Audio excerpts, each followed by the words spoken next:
Okay, I want to welcome everybody to the education night for June. It is June the 22nd, 2023. I'm going to go ahead and, before I forget, make Jim a co-host because he needs to have that ability.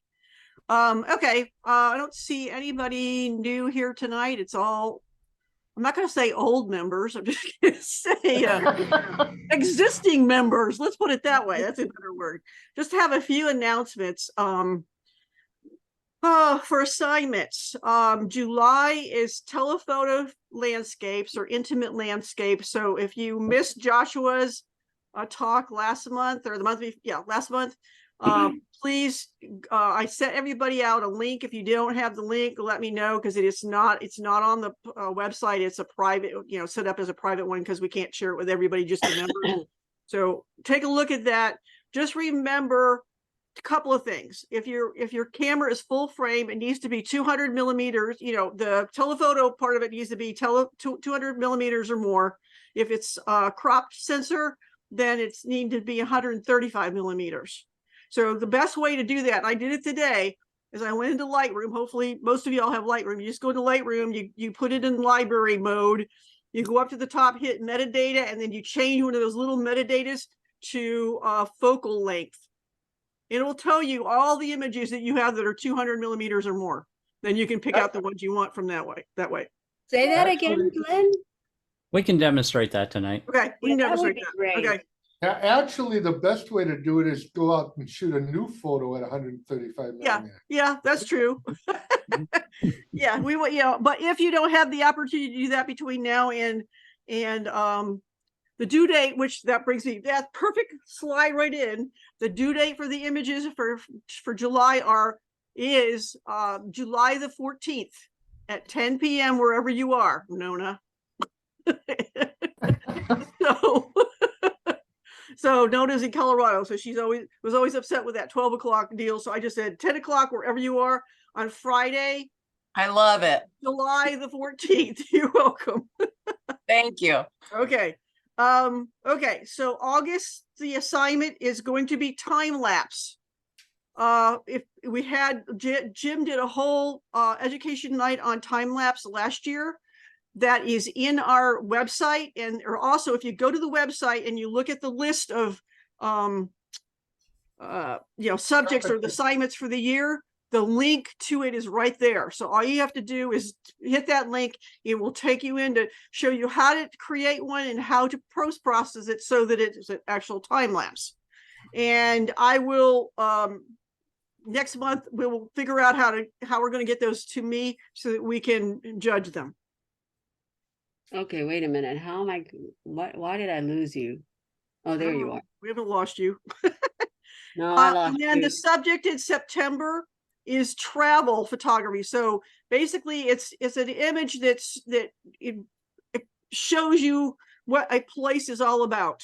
So keep that in mind. And Rick Salmon's talk was about travel photography. So you can go back to Rick's talk, which again you have the link for that, or I can send you the link. And that was about travel photography. So keep those in mind. In the educational nights, obviously we have Jim tonight talking about syncing Lightroom plus a whole lot of other stuff. There's things going on new in Lightroom. There's some cool new stuff in Photoshop, and we're going to be talking about those things. And anything else that comes up and we have time for. Next month in July, we're going to have a special presentation by Angie McMonigal. She is a architectural photographer, and she's going to be talking to us about architectural abstracts, which her stuff is in museums and galleries all over the world. So she's a really nice lady. So you guys will like her as well. Is that on the 27th, Lynn? Whatever the fourth Thursday of July is, I don't know. On August the 24th, which is a Thursday, we are going not to have a Zoom class. We're going to be going out and shooting for that month's education night. And we're going to be doing it in Ybor City. And it's going to be night street photography because that's what our assignment is, I think, in either October or November. So keep that in mind. We'll have more details about that meeting place, time, and all that good stuff closer to that time in August. September, we're probably going to have another outing, which will not be on Thursday night. It's most likely we're going to go to the Florida Museum of Photographic Art, which is now moved from downtown Tampa to Ybor City. Probably on a Saturday, if we can manage it.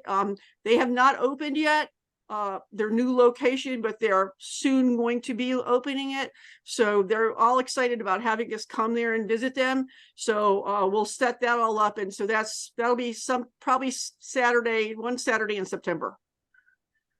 Is this the place where we went, where we met Blue for the first time? Is that the same? Is that what? Yeah, same. Yeah, that's yeah, in their old location, which was in the Sykes building. Okay. Yeah, they're not there anymore. They've actually moved out and they're kind of then closed temporarily for a few months. But they told me they would definitely be open by September. So hoping to be open by the end of June or end of July. So in terms of other outings, this time of the year is tough. So we haven't really come up with anything that we feel like we're not either going to get rained out on or, die of the heat. If anybody, I mean, we've, gone to the car museum, we've been to James Museum and we talked about the Dolly, but they never returned my call in order to, try to set something up. So I'm like, if anybody else could come up with some other place that we could go that's, either in the evening or or inside, let me know and we'll see if we can come up with something between now and August, which would be our, the night shoot. So why couldn't we go back to some of the places because I don't know if everybody was able to make it.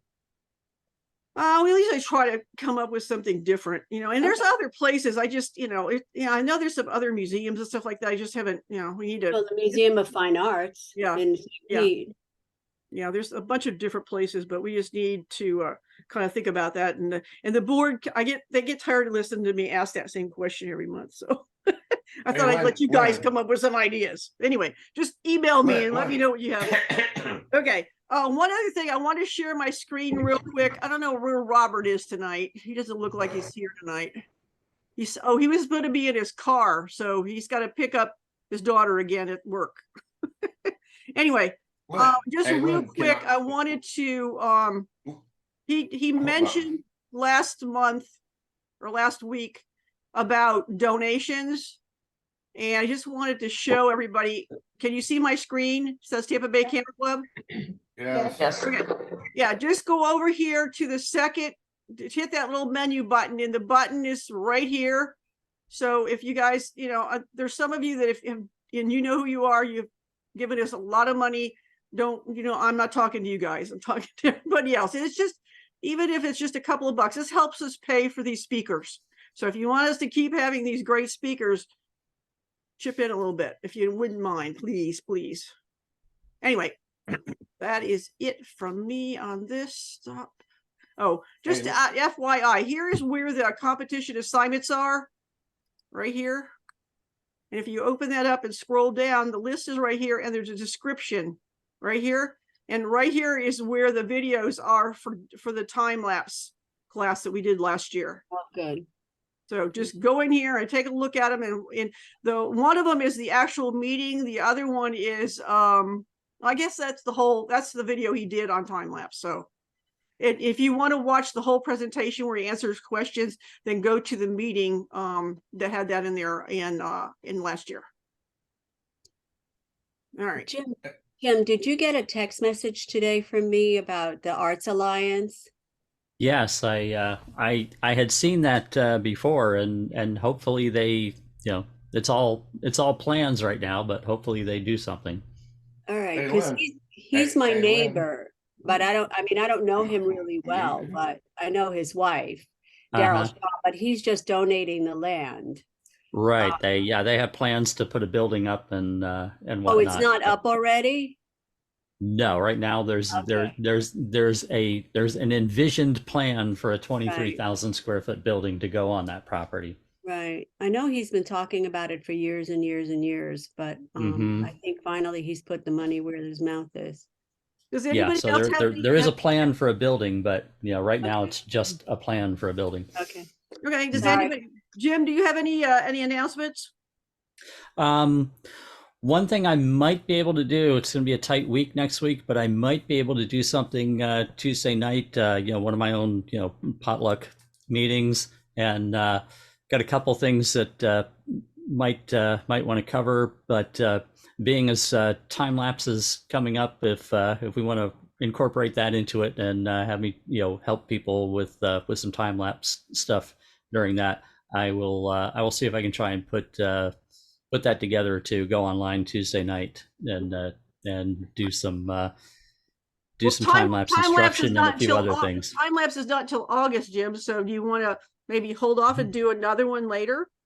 Yeah. Okay, that might. Okay. I do have a couple other topics that I've been wanting to cover. Okay. So I still might do that on Tuesday night. I'll make an announcement by Sunday if it looks like my week will hold together for me to do it. Okay. How is your Lynn?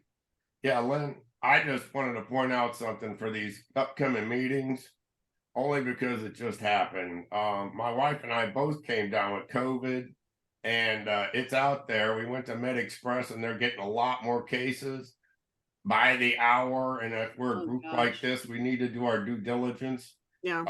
I avoided it like the plague since the very beginning. It's the first time I ever had it. I wanted to point out one more thing. The home tests, I took 7 of them and they were all negative. I went to Med Express and they said I was positive.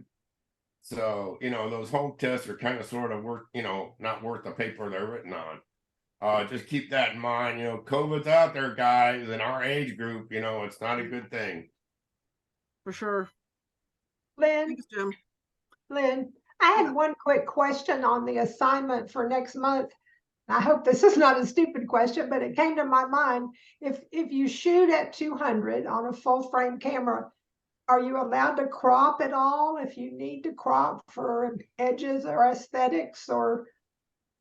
Yeah, as long as the original image was shot at least 200 millimeters, Okay. You can go in further than that and crop. But but don't shoot wider than that and then crop it in to make it look like that. No.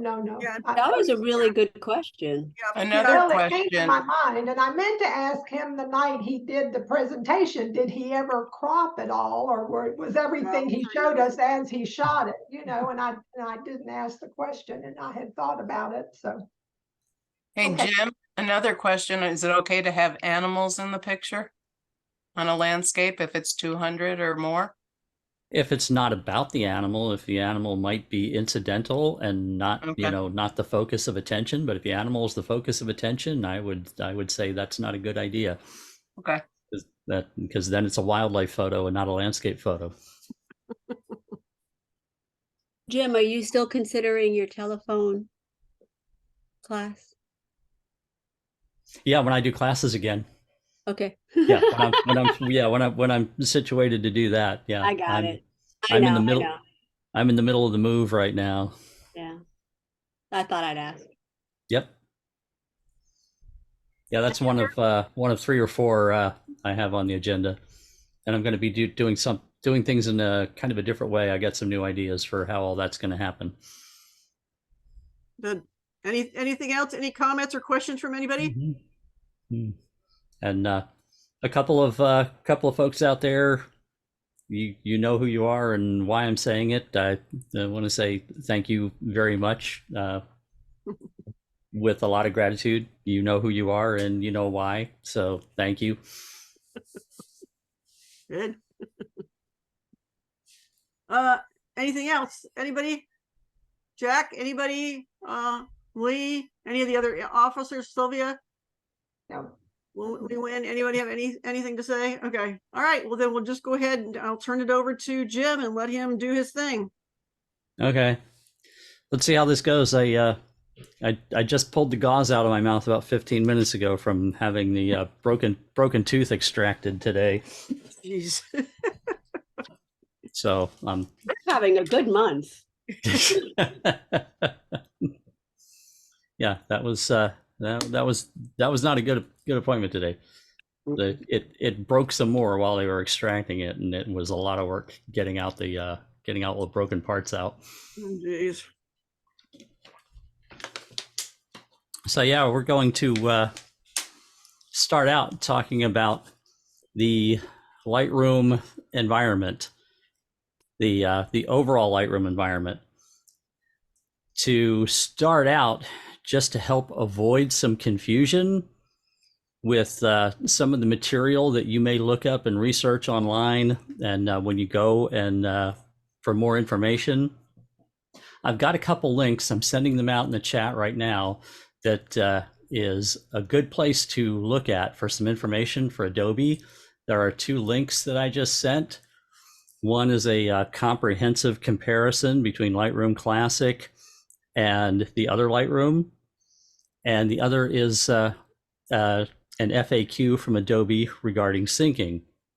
However, if you go to those and read them, you may run into some terminology that's very confusing, because Adobe could not have done a better job if they wanted to of confusing people with names. So what they've done, the way it stands right now, is Lightroom Classic is Lightroom Classic, and that's what it's referred to. Adobe now has another thing that you see referred to in these charts and on their pages that they call the Lightroom ecosystem. Yeah, what is the Lightroom ecosystem is everything else that's not Lightroom Classic.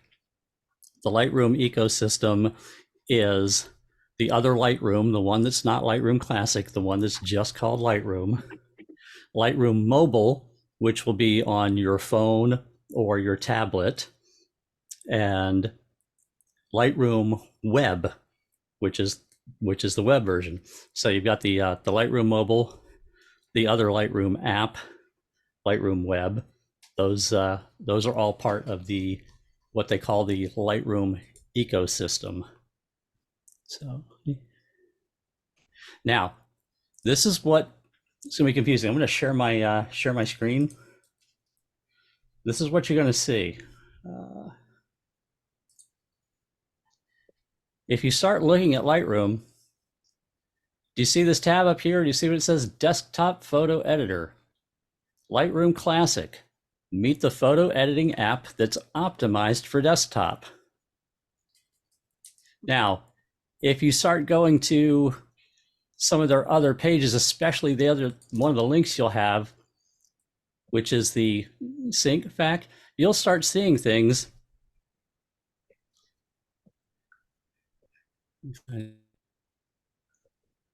For instance, how can I sync images edited with Lightroom Desktop in Lightroom Classic?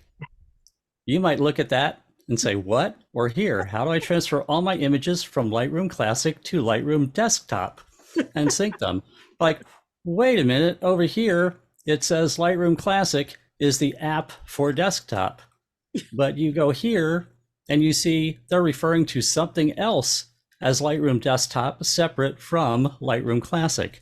So I want you to know that while Lightroom Classic may be their app that is optimized for the desktop and the one that we use on the desktop, Lightroom's official name for the other Lightroom is Lightroom Desktop.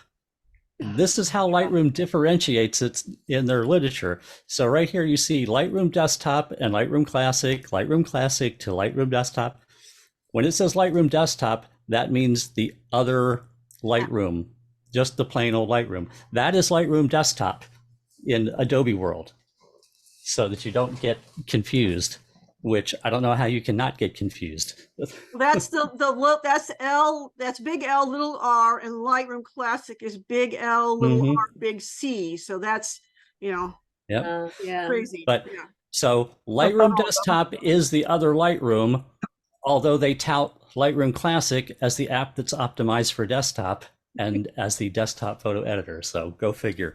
So that hopefully will eliminate confusion if you go over here and say, wait a minute, all of a sudden I see something about Lightroom Desktop and it's not Lightroom Classic.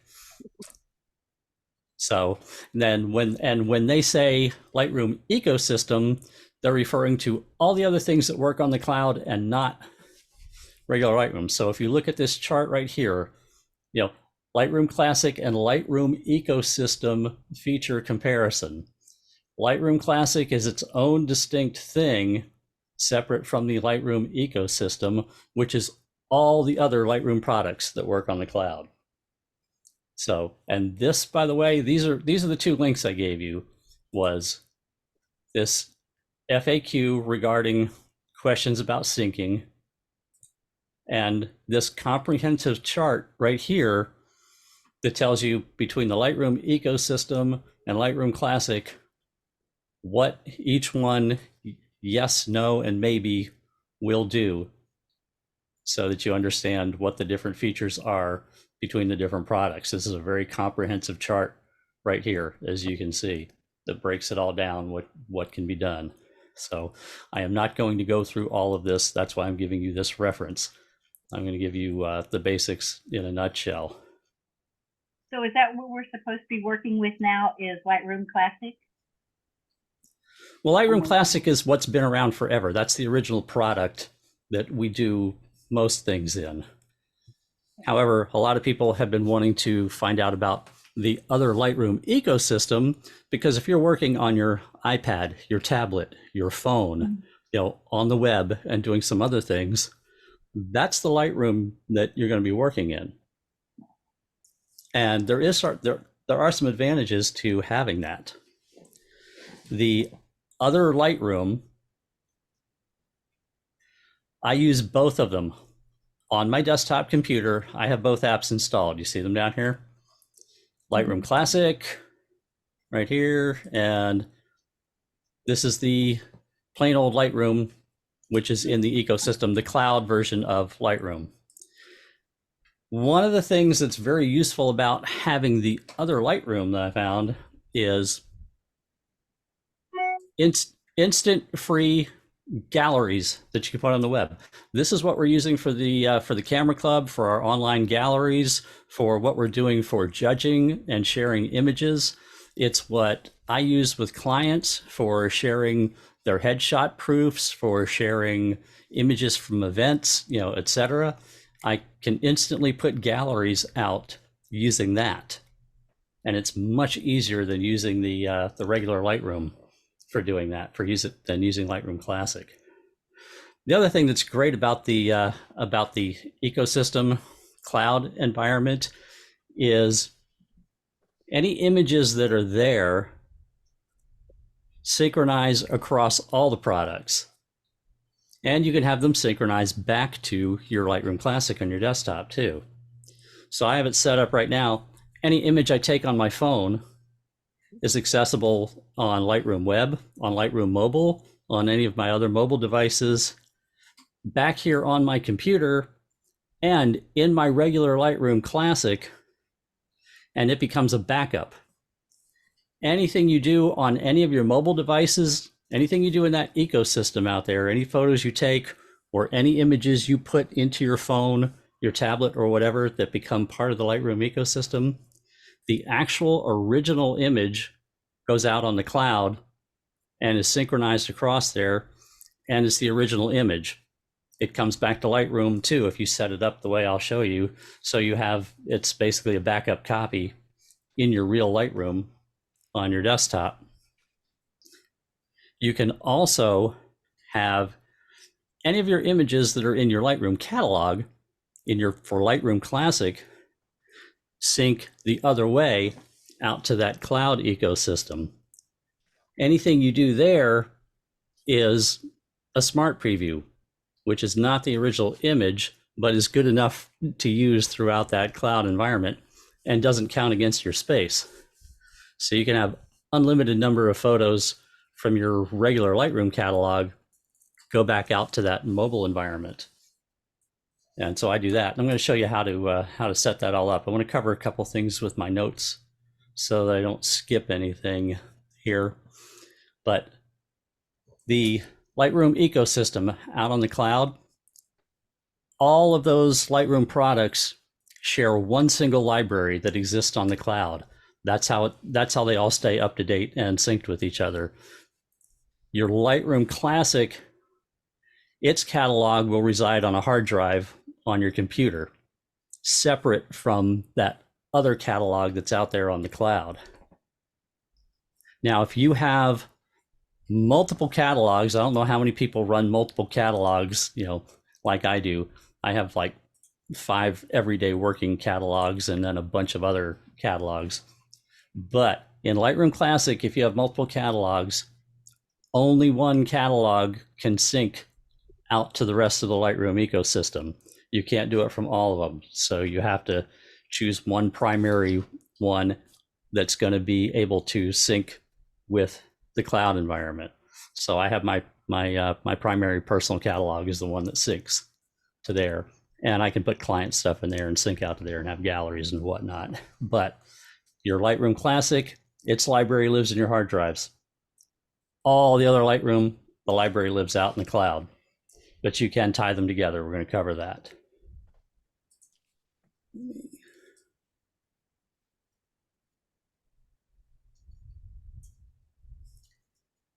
Now here's something to know when it comes to this. Anytime that you edit a photo in the Lightroom cloud environment, that edit, when you do it, carries throughout the whole environment. If you do an edit on your phone, it carries to when you open things up on your tablet, when you go to Lightroom Web, when you go to Lightroom that's plain Lightroom, that's not Lightroom Classic.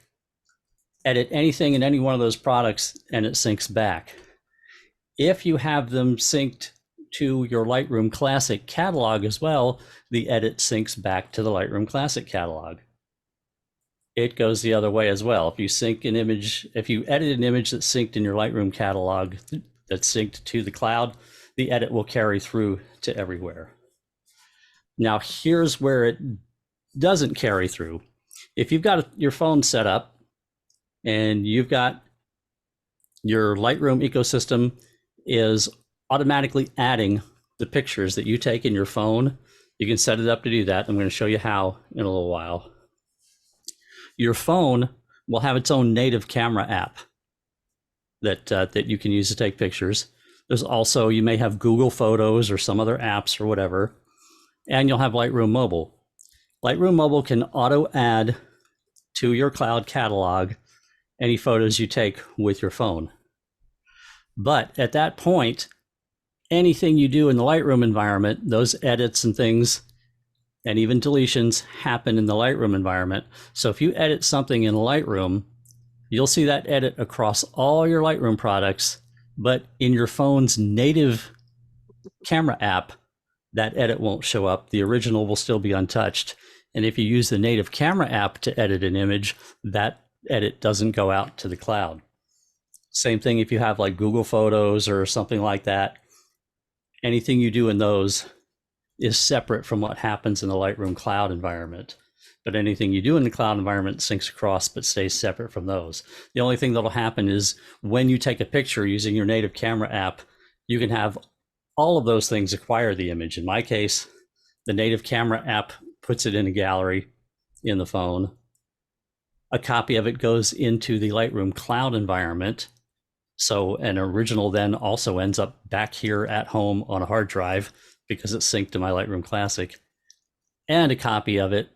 And I'm paying for the extra storage for Google Photos. So a full res original copy also goes to Google Photos and is backed up out there.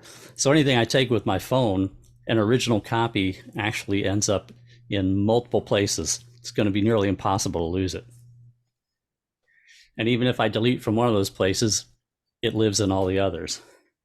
The thing to remember is, though, if you edit in the Lightroom environment, that edit goes across the Lightroom environment, but not to your native app or your Google Photos and vice versa. You have to save it to make that change, to keep Yes. that change. You have to save it.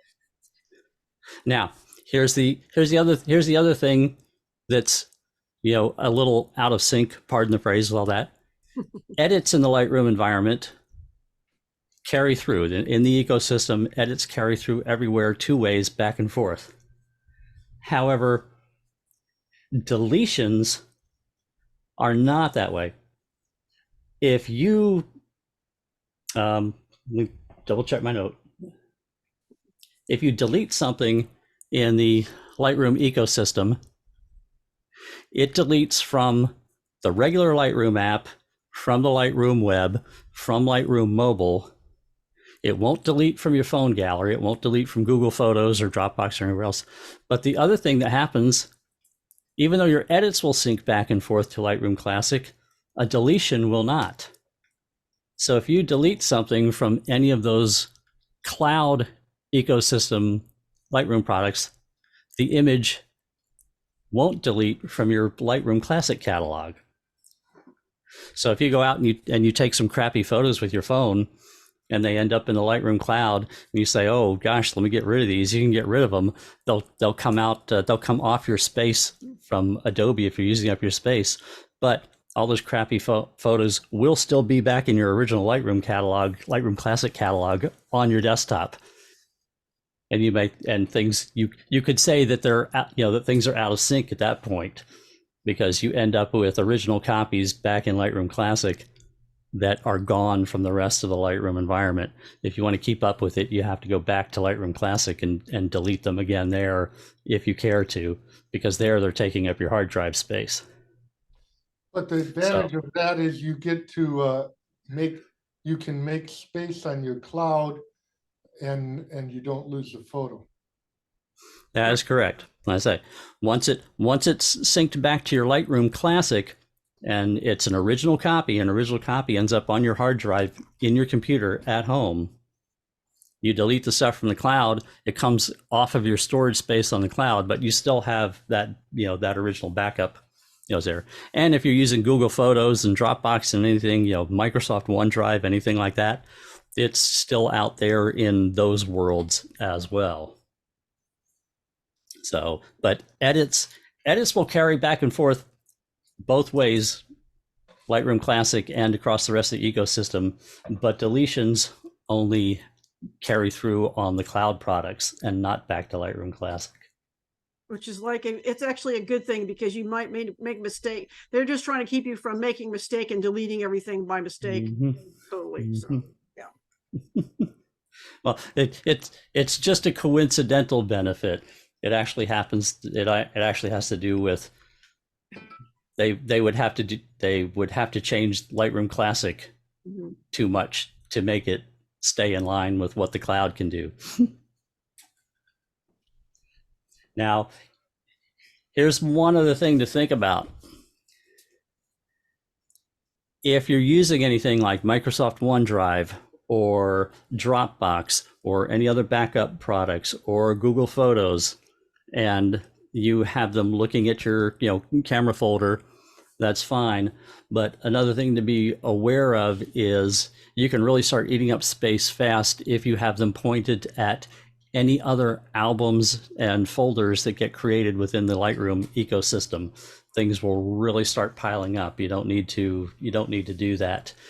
And if you're not careful, people have done this, you can accidentally create synchronization loops where things copy from one to another, and then something else is pointed at it and it copies back, and then it becomes an endless loop, or it just starts eating up space because the same images keep copying repeatedly through the system. That can also happen with Lightroom Classic and regular Lightroom. You'll see in that FAQ that Lightroom has, I'll explain this so you know, because it looks a little scary. Where it says right here, can I use Lightroom Classic?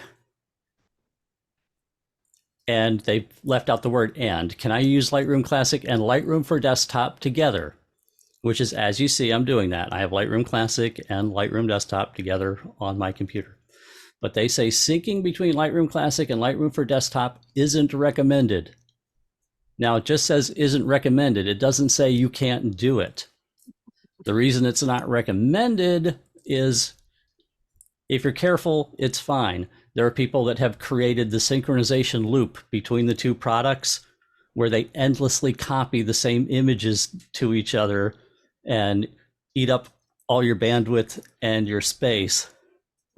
And the other reason they don't recommend it is in the rare instance that you're a Lightroom Classic user and you decide, I love the rest of the Lightroom cloud ecosystem so much that I'm going to stop using Lightroom Classic and migrate my Lightroom Classic catalog to the other ecosystem. If you're running the two of these together in one machine and have synchronization happening, it will screw up the migration if you decide I'm ditching Lightroom Classic and you follow their steps for migrating your catalog. But that's a pretty rare case. I don't think there's too many people that just say, I'm going to ditch Lightroom Classic and migrate everything onto the cloud. So it's perfectly fine to run them together if you're careful not to create a synchronization loop. And I'll show you how to not create a synchronization loop between the two products.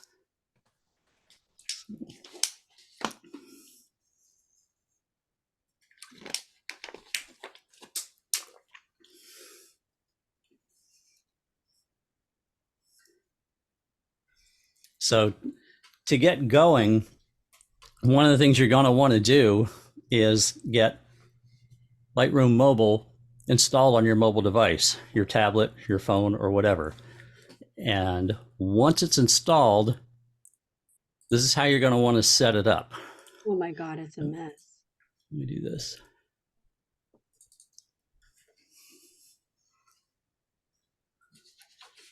I'm going to connect my phone here so you can see it.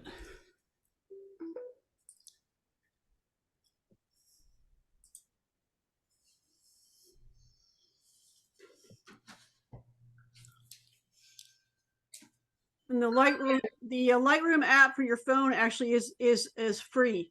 That even if you don't have a subscription, for everything else, you can have Lightroom mobile on your phone.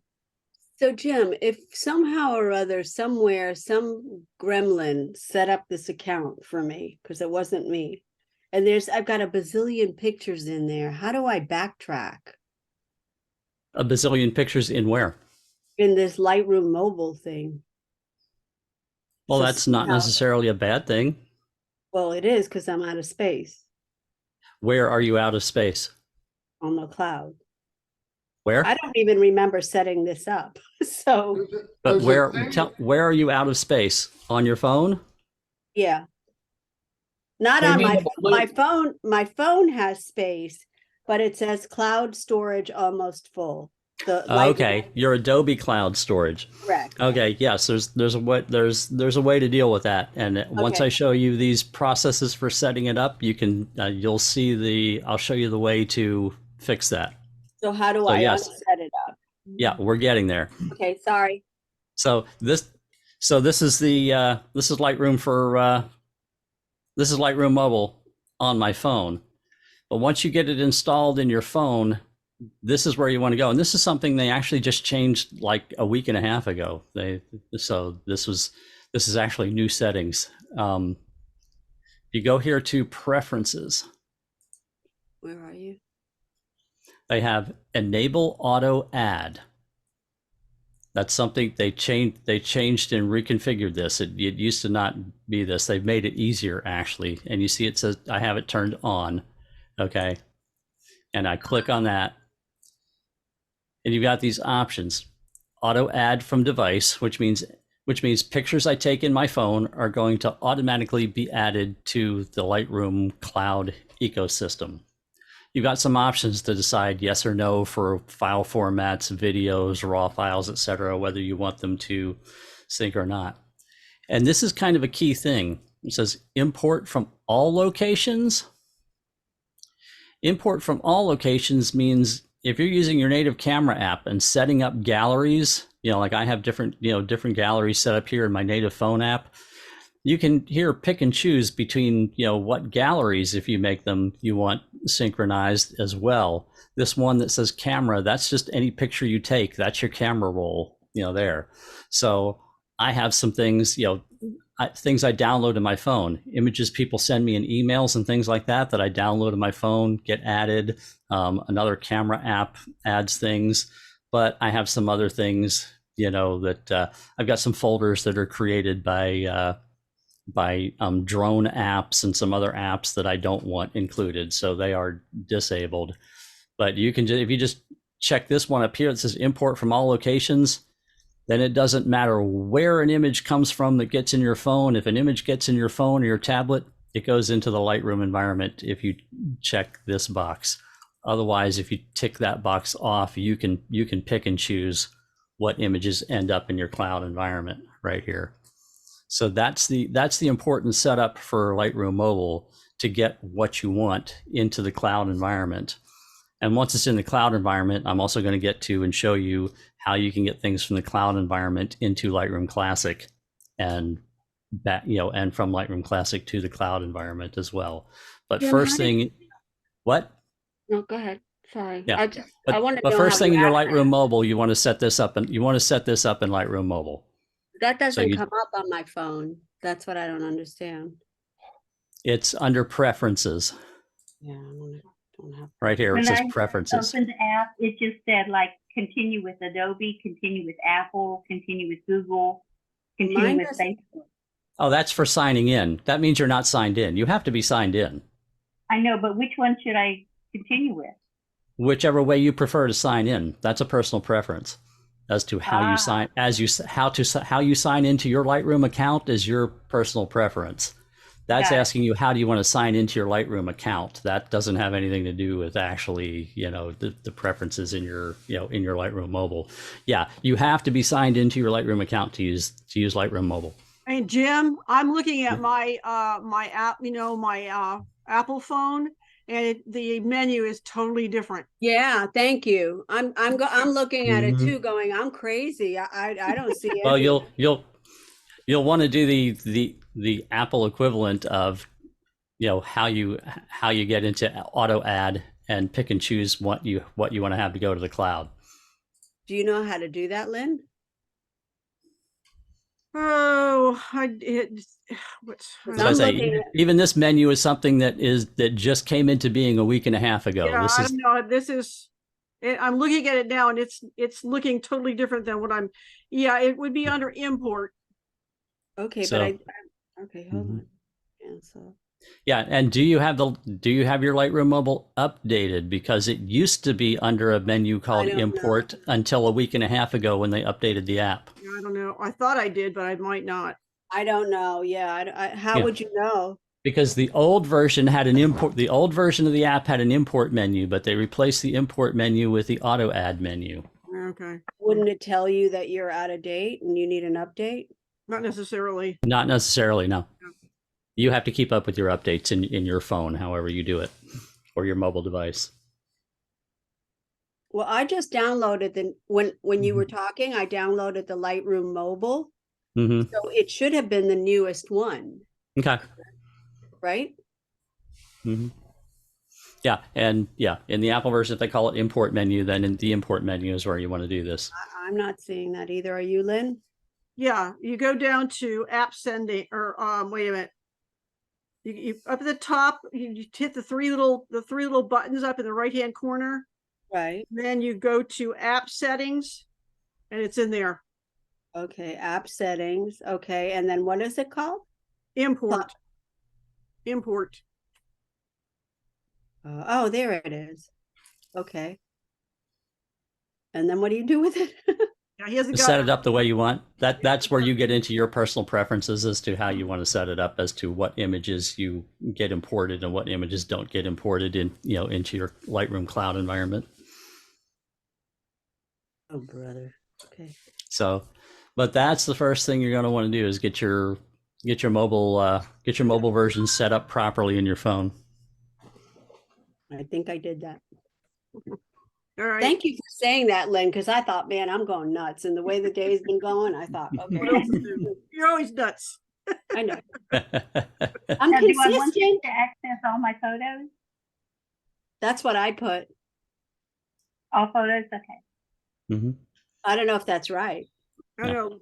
Jim is telling me mine's the most current version. so Okay, well, good. must Then be- yeah, that's just must be they're Then that's calling just it the still import. It's still calling Yeah. it import in the Apple version. okay. All right, go ahead. Yep, they got rid of the import menu in the Android version. They now call it auto add. It used to be import, but now it's auto add in the Android version. Eh, If But you don't, if you just don't as- want to, sorry, go ahead, Brian. I'm done. I had it set up to auto add on my own, on the old way. And all of a sudden recently it stopped doing it. And thanks to the last 5 minutes, I solved the problem. So apparently it doesn't carry the settings over. So if you had it set for auto add, you apparently have to set it up again. mm-hmm. So Yeah, if this is a brand new update where they changed this. So if you don't want all your photos being added to there because you're already out of space, then you don't want to add auto photo. Add auto photo. Whatever that well, word is. down the road you will once we fix your space issue. Okay, got it. I'm So- gonna shut up. Yep, there is. Yeah, there will. I'll get around to how you can fix your Okay. space issue. So Thank then so then when you start taking more pictures with your phone, you'll get them back into the environment again. So these are for Big- the photos that you take with your phone. This is for the photos you take with your phone Got it. or your Okay. tablet or whatever, whatever your Right. mobile device is. This is Okay. Lightroom for mobile. This Got is it. so that you can get the photos because, like I say, lots of people are using their phone for lots more. Right. You know, these days. So it's great to be able to get your phone photos out there into the cloud environment and to get copies of those photos into your Lightroom Classic. It's great to go out with your phone and take a bunch of pictures, come home, sit down at your big computer and open up Lightroom Classic. And hey, there's all the photos that you took with your phone while you were out. I do that every time. Yep, that's me every time. Mm-hmm. Yep, And that's a then- great and then thing. Getting back to the earlier conversation, at that point, you can delete them from the cloud because you have them in Lightroom already. Yeah, right. Yep.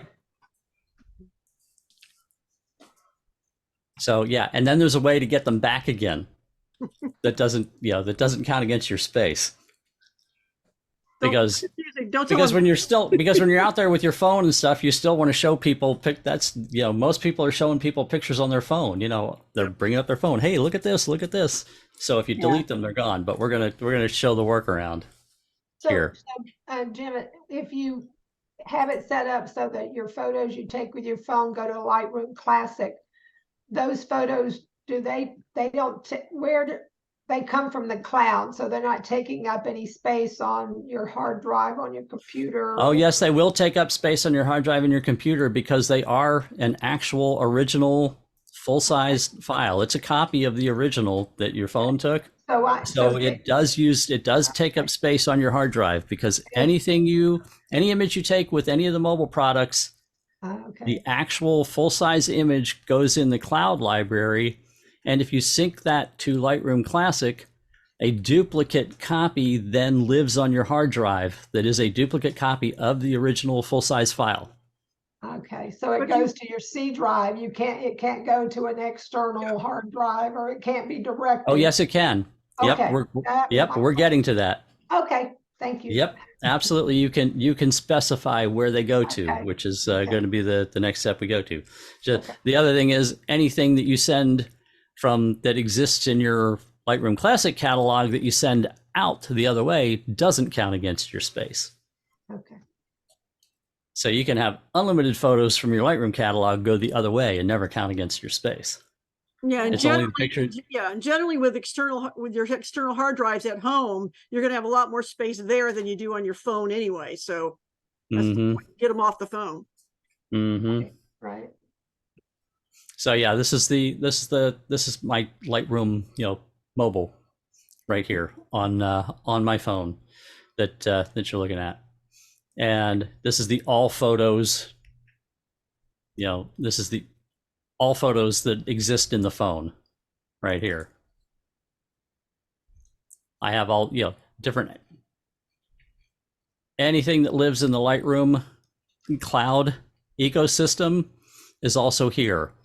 Different galleries that I've made. You see here's all a bunch of TBCC competitions when I used to do it. All those folders, everything here, it's all been done there. But all photos has everything, and then there's breakdowns within here that you can set up in your Lightroom environment. Any album or folder you create in your Lightroom mobile or on your Lightroom app or on Lightroom on the web, the whole structure synchronizes across everything, which is really nice. So this thing says local storage, Jim. And it says locally stored copies, 54 KBs. And then it has cached files, 10 MB. Mhm. And I have no idea. I swear I don't remember doing this. So Yeah, don't worry about that right now. okay. That's your actual files on your phone. That's your phone pictures. Okey-doke. Okay. So once you have this set up, then we're going to go to Lightroom Classic, and we're going to set up the other stuff that needs to get done. Okay. So you can get to it two ways. You can go to Edit, Preferences, and there's all these tabs. There's a tab up here that says Lightroom Sync. Also, up here in the upper right-hand corner where you see the little cloud and the synchronization status, if you click on that, there's a gear. And if you click that gear, it takes you to that same place. It takes you right to that Lightroom Sync tab. Okay. When I did that edit, I'm on Lightroom Classic and I went to edit. There is no preferences on this. Because you have a Mac, you have to go under File on a Mac. Ah, there's a secret. You have to go File Preferences on a Mac. File preferences. Where are you? Or you can still go to that cloud icon and click the gear and get to this location. I don't have the cloud on the thing on my computer. It's on your Lightroom Classic. It's not right on your. On Lightroom Classic, up in the upper right-hand corner, there's a little there's picture the of a cloud. Okay, yeah, got it. Click that, and then you'll see a gear. Oh yeah, thank Click you. the gear, Okay. and then you end up on a tab that says Lightroom Sync that has a bunch of options on it. Yeah, and they're all bad. Okay, there are two things you want to do here. Okay. The first thing you want to do, you see here, there's a checkbox that says specify location for Lightroom's synced images. You see that? No. I've got resume syncing, which You I have can't. to click on the gear. I did. I'm in the gear. I clicked the gear and it said syncing, and then it says resume syncing. It No, says You should folder. look at my screen, Diana. You have to get to this tab one way or the other. Okay, what tab? Okay, I'm in this tab. Okay. On your, wait a minute. This is my tab. Hold on. Where's your? Sorry, Jim. Okay, okay, that's my tab too.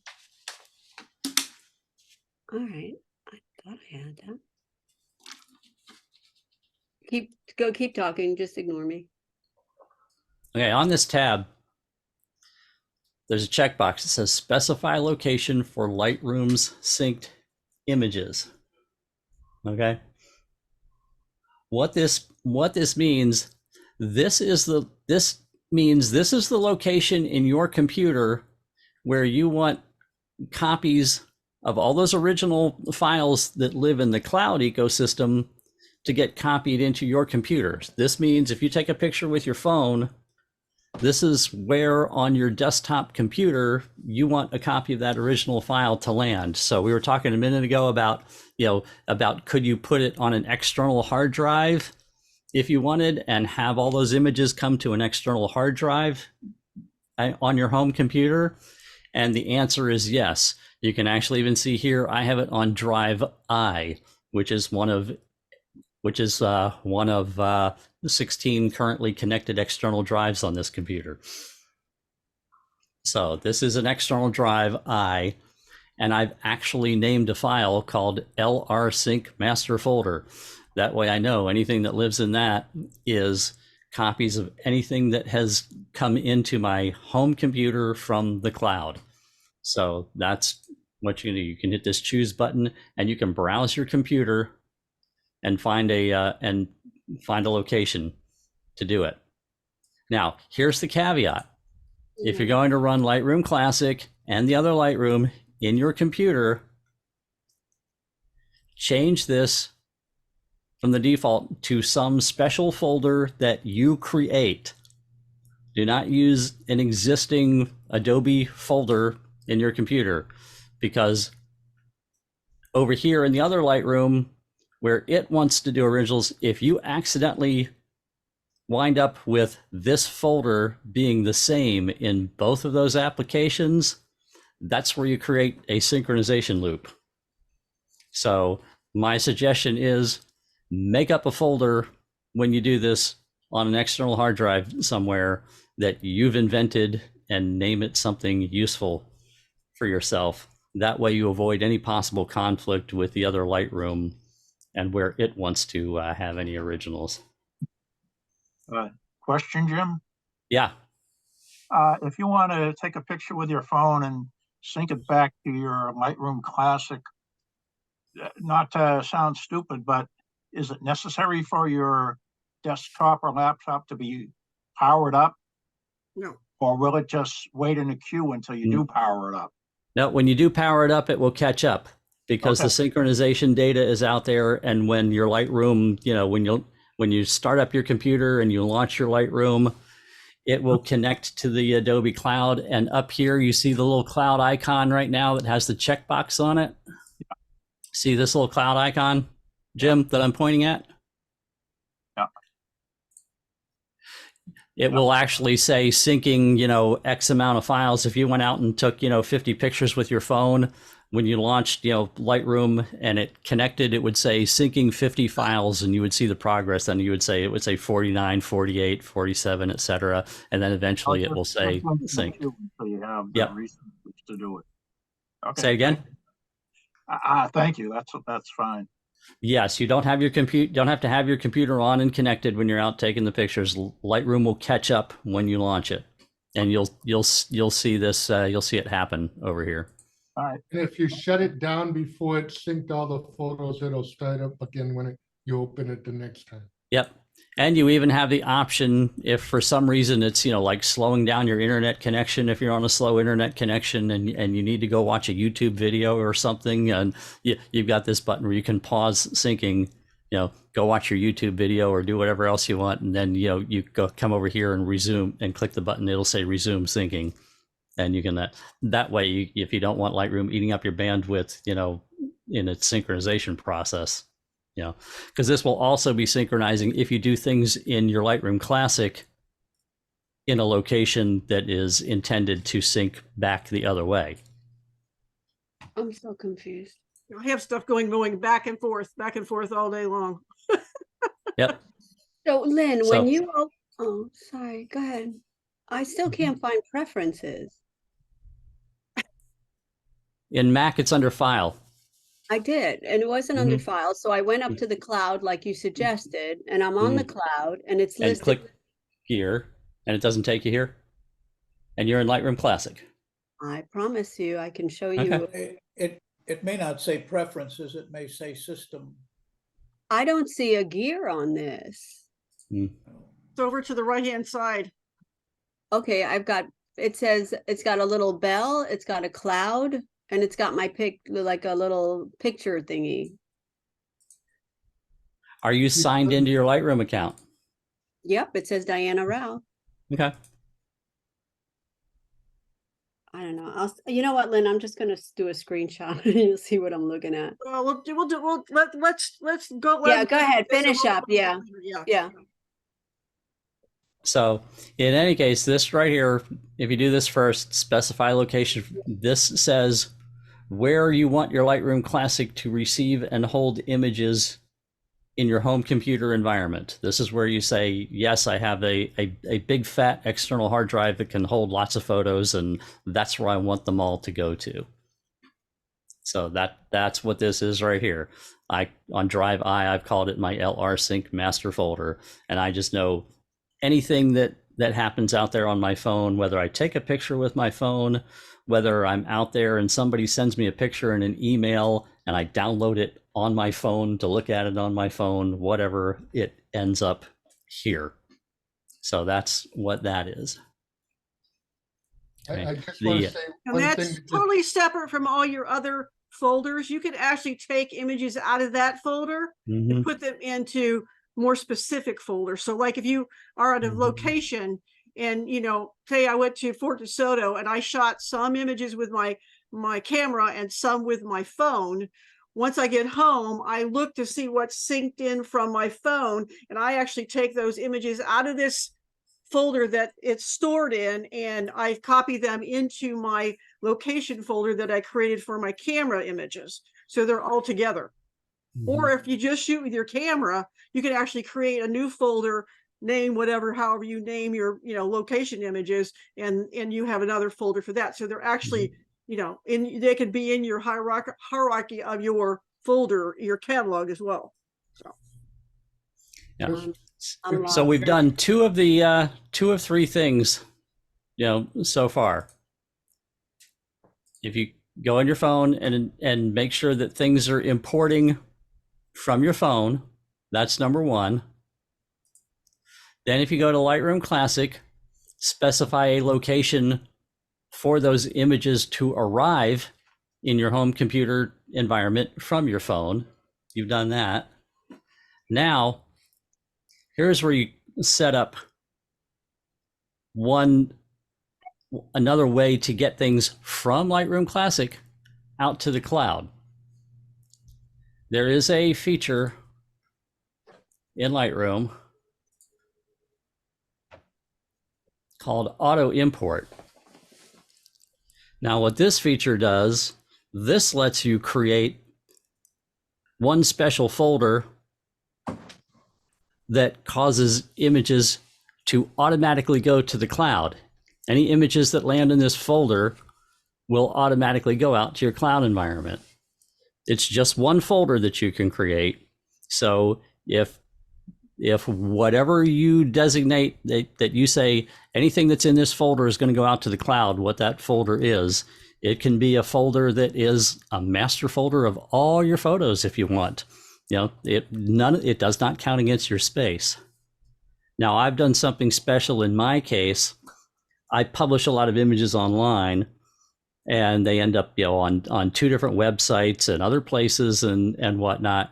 And sometimes I'm out and want to show somebody, you know, one of those particular pictures, you know, oh, I posted this, I posted that, I put this here. And I don't want to have to remember, oh, what website was it on, and then go hunting for it on a particular website.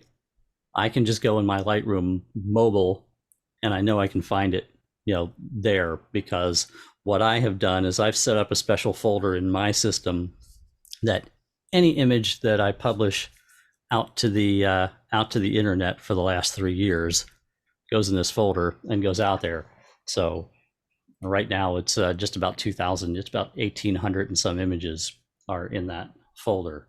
But you can set up this special folder by going here where it says auto import, and you have to check the box that says enable auto import.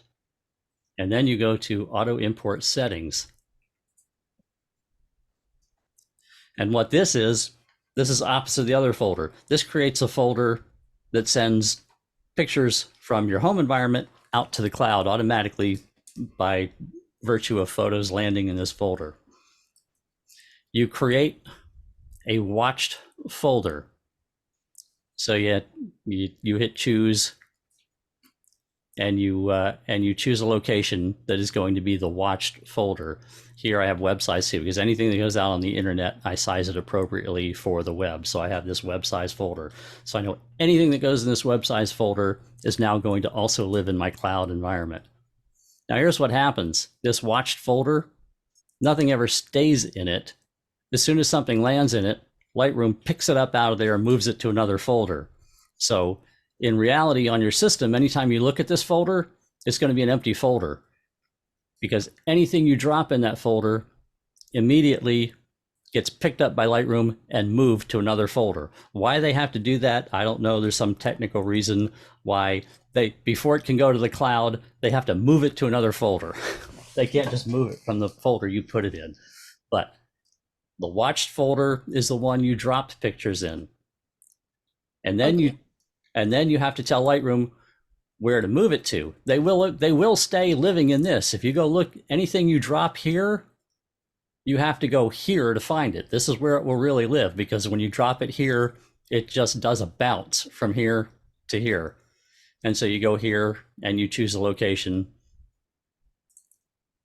for them to bounce to. So you set up where you're going to drop them, where they're going to bounce to, and then here's the key. You check this box, and it always unchecks itself after you do this. So even though I have it set up, you can't see this, but you check this box that says add to a collection, and then you create a collection. I have this special collection that says web images synced to LR Cloud. So it becomes a 3-step process in the background. You drop a picture on this folder, Lightroom hops it to this folder. Once it's in this folder, Lightroom puts it into a collection, and then it synchronizes this collection with the cloud.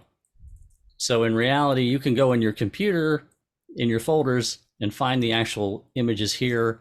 And in Lightroom, you can find them in this collection. And you can also, if you put this folder in Lightroom, you can find them there too. You can find them in both places. But so now I've got this special collection that's called Web Images to Lightroom Cloud. So I know anything that I did this 3 years ago.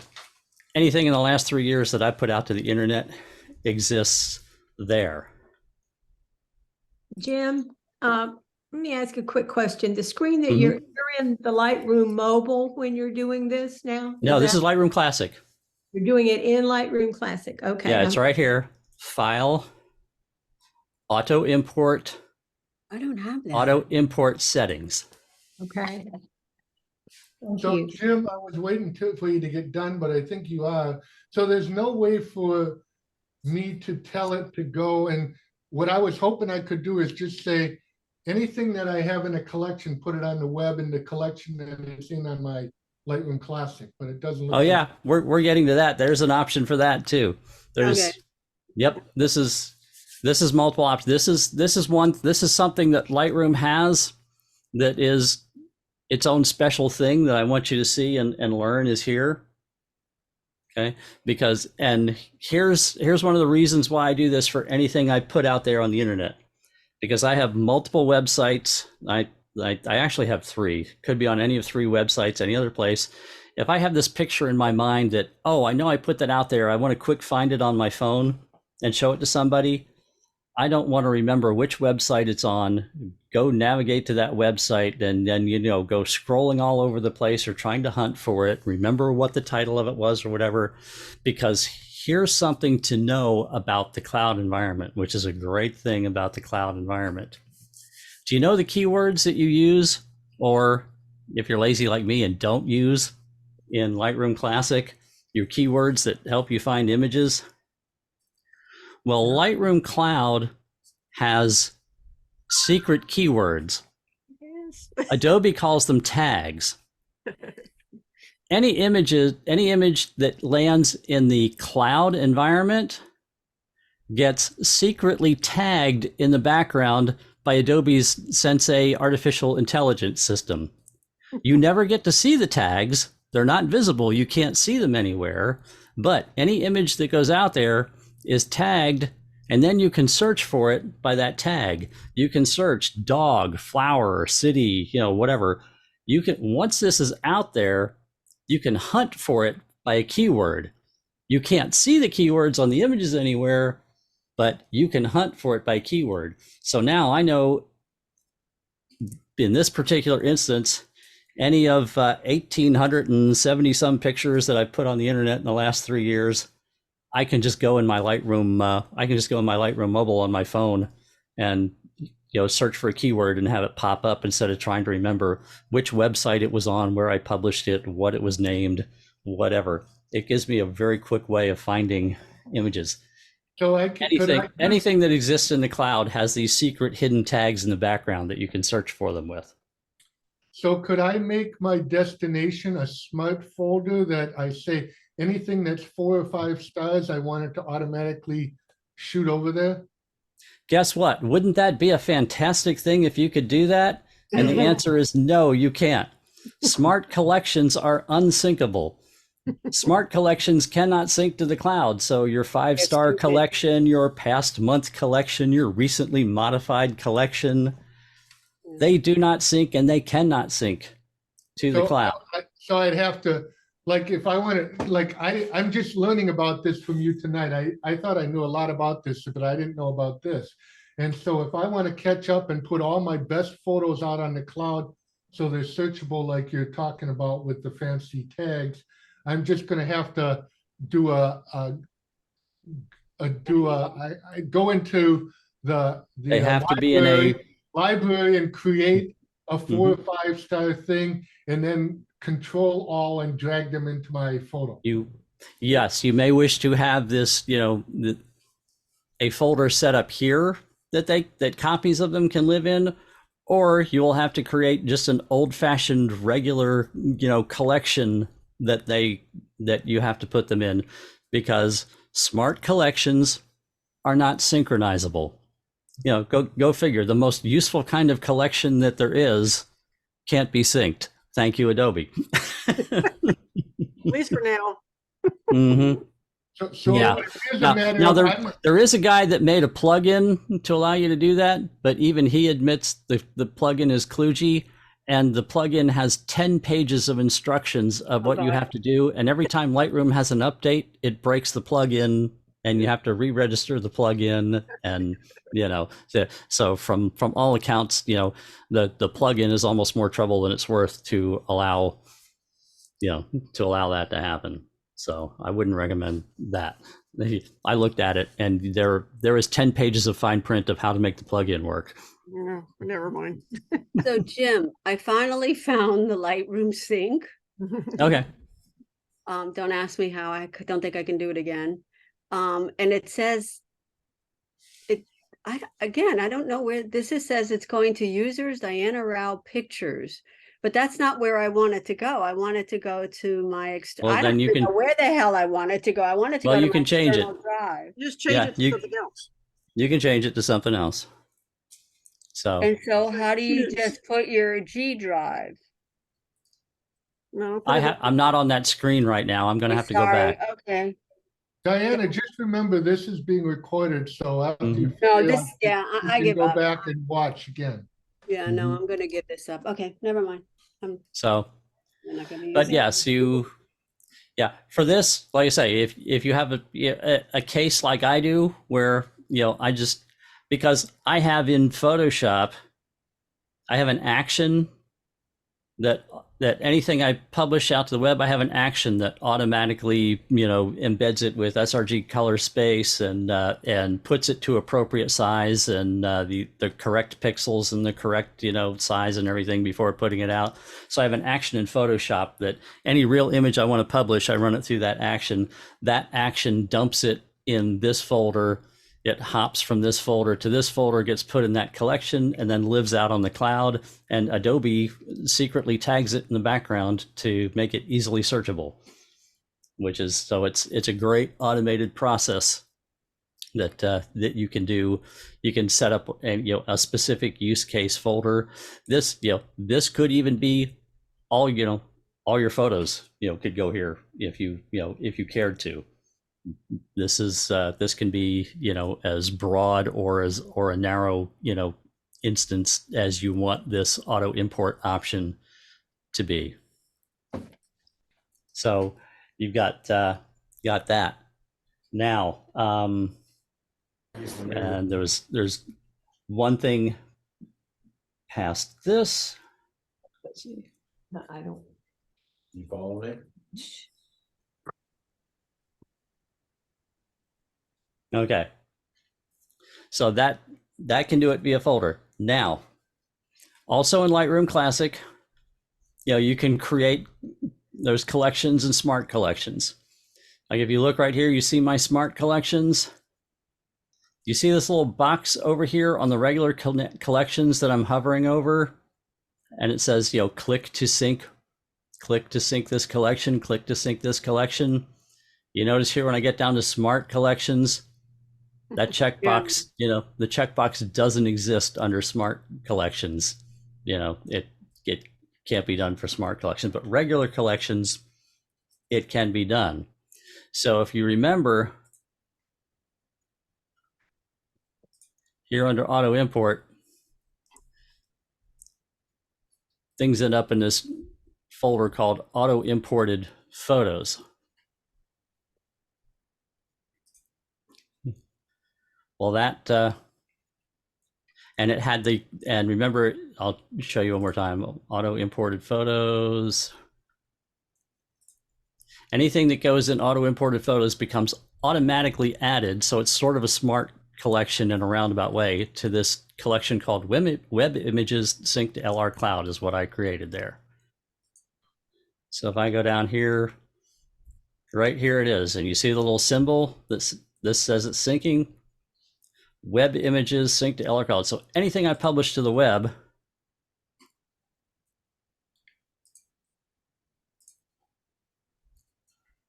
is here. So in the last 3 years, 1,871 images I've published out to the internet. In my Lightroom Classic, I can find them here, but because this is synced to the cloud environment, so here I can go to the other Lightroom, and here's that same folder, 1,871 images. But here, I'm too lazy to keyword in Lightroom Classic, but I don't have to because now these are over here. And if I want to search over here, right here, see where it says search? Now I can search by the secret tags that Lightroom has put in the background. So let's just see. I did see there was a snake there. Let's see. Can Lightroom find? Yeah, look there. Oh, and it thinks a toad is a snake. But there you go. I didn't keyword any of these images. Lightroom did this. Lightroom did this in the background. So it just searched those 1,800 images, and whatever Lightroom thinks is a picture of a snake, just came up. It's about it's not always accurate, but it's pretty good. It beats the heck looking through all those pictures. Yeah. So, okay. so Flower. So now I'm confused, Jim, because I knew about this functionality where you can tell it to sync to the cloud. So if I just create all photos that I want on the web collection and I turn on the sync to the cloud. Yep. What advantage do I get with the auto import? I don't understand. Why do I need to do that too? The auto import is a special case thing that exists that might be useful to some people like me. It might not be useful to you, so you might never use it. But if you don't know it's there, you'll never use it. Oh, right. I just wanted to make sure that I wasn't missing a significant advantage from doing now, that. Since tonight's topic is synchronizing, that's one of the synchronizing features that exists within this ecosystem. So I didn't want to skip over it, especially because people like me, I have a special use case for it and I do use it. So, but if if somebody like me doesn't teach you it's there, you're probably going to gloss over it on your own and not know what it is, and you'll never use it. But if you know it's there and what it's useful for, it may be helpful to some people. So Jim, do you want to show them Lightroom Web real quick too, just so they can see what that looks like as well? Yep, we'll get to that in a minute. Okay. So, but in any case, there is I just know that folder right there is anything I published to the web. If I'm just trying to find something that got published to the web, that's there. And you can see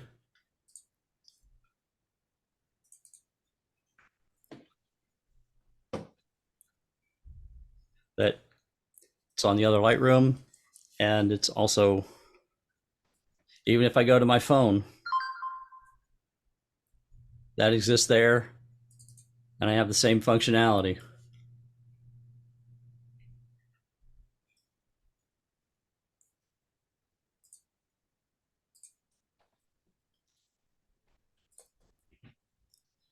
Here, all photos, and I can just roll right down here. And there it is, web images synced to Lightroom Cloud, available on my phone. There's those same 1,871 images. There's the search box. If I'm in my phone, I can do the same thing I just did on the, on that other Lightroom, cloud app. Happens on the phone, happens on your tablet, happens across everywhere, even on Lightroom web version. Now, let me not lose my place here. So you also have, like I say, that's a regular collection there. Now I'll let you see.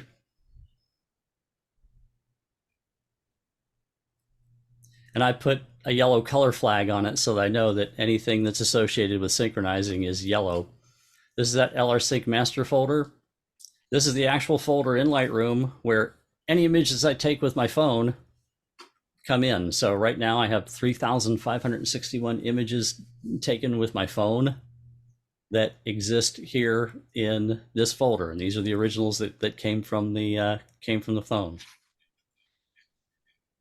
Down here in my, here's that auto imported photos. This is the 1,871 images. This is the actual folder that lives in my system that has those 1,871 images that go out to that collection. And then down in collections, there's the collection with the 1,871 images in it, in the collection that are the same. So that's where all this stuff exists there. Any of these other collections that have this little symbol are also synced out there, and I can find them in any of those other Lightroom versions. Now, there is something in Lightroom Classic that also exists.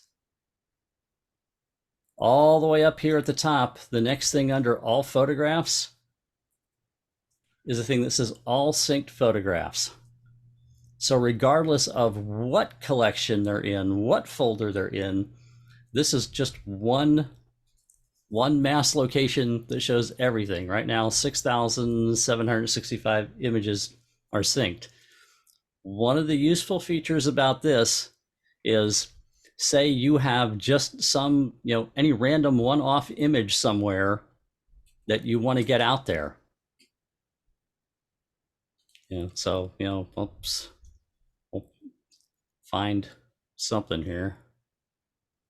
Here's our trip to the cigar factory. So let's just say, for instance, I wanted to just synchronize this picture out there. All you have to do is go up here to all synced photos, grab this image, drop it there. And that's now going out to all the other cloud services. That's how you can do just a single image, not associated with a collection, not in any special folder. You now see this one image has that little symbol on it. That now means it's out there. And you see up here, syncing one photo. That photo is now going out to the cloud, just that one lone image. That's what this is for right here. So once that's finished, I'll be able to find that image out there in the rest of the world. And see, here's that pause syncing, box if you need it. But it's a big file. It's taking some time there. Okay, it's done.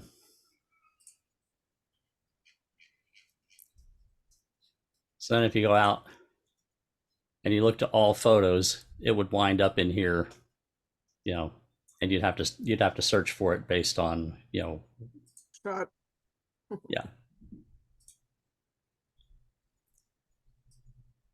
See if I import date, it shows it up.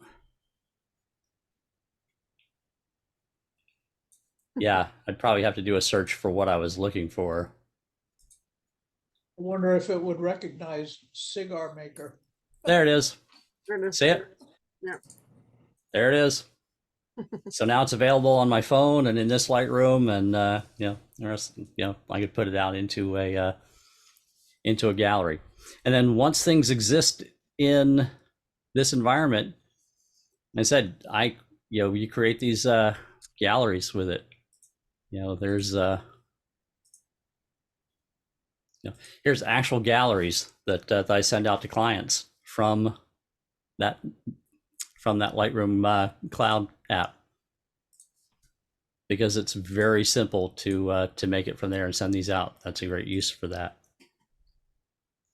So that's how you get an individual image there. And let me say, here, let me go.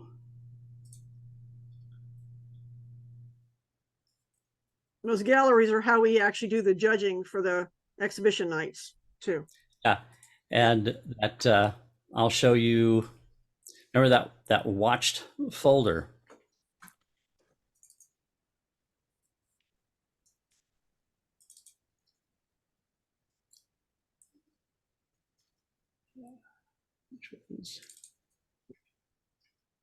Yep, here, let me find that here real quick. Wow.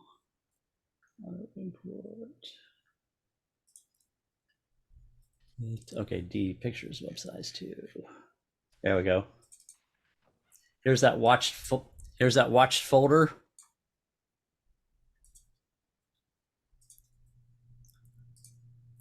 says this folder is empty. This is what happens. Oops. You drop an image on that folder, send it to that folder from anything. It's there for a minute, and then you'll see it'll disappear. Lightroom just hopped it to that other folder, where now it'll be in here now. That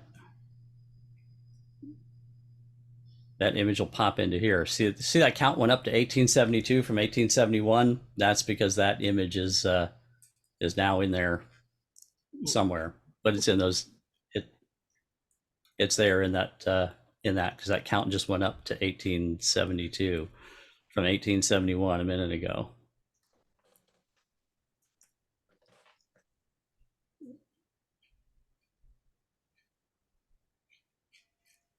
And so that's out there now. Now, going back to the question about saving space.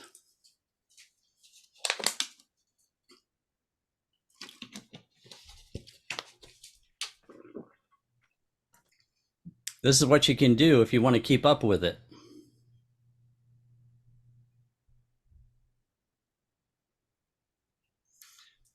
This LR Sync master folder that I created right here. This is the receptacle for all the images that come from the cloud. So that means there's 3,561 images out there on the cloud taking up space on my Adobe account. Now we know that once they've landed here in Lightroom, if they get deleted from the cloud, they don't disappear here from Lightroom Classic. These will stay here. They get deleted from the cloud, they won't take up space. But if you want to be able to see these again on your phone, what you need to do is do this process every so often. Like every month you can start out by deleting. In my case, I would delete these 3,561 photos off the cloud, free up my space. Then I would create a collection from this. All 3,561 images would end up in this collection, and then I would tell that selection right here, sync with Lightroom. So the 3,561 photos would come off the cloud, my space would free up. Now they would go back to the cloud from Lightroom Classic, and they don't count against my space anymore. Now they're back out there to find on the mobile devices and not counting against the space. Now, say for another month or whatever, you're taking pictures with your phone. They accumulate, those new ones add up in here. You go in here, find your last month's worth of pictures, delete them off the, delete them off the cloud again, move those last month's worth of pictures into that collection, and just do that every so often. And you can keep your Adobe cloud space free all the time, as long as every so often you move all your newest photos from here to a collection after deleting them off the cloud. Just So you can remember- keep your space free, but still have all the images exist back out there on the cloud without using space, When they without go counting back- against your space. What? They go back up to the cloud, though, they're just smart images. They're not really backups of your image. So They're not backups. That's correct. That is why I also use Google Photos, and I pay that whopping $1.99 a month to be able to have original full copies on Google Photos, because then that is the backup of everything I take on the phone. Because that way, if I delete them off the cloud, and I have another, my Samsung account backs them up. Microsoft OneDrive also backs them up from the Samsung account.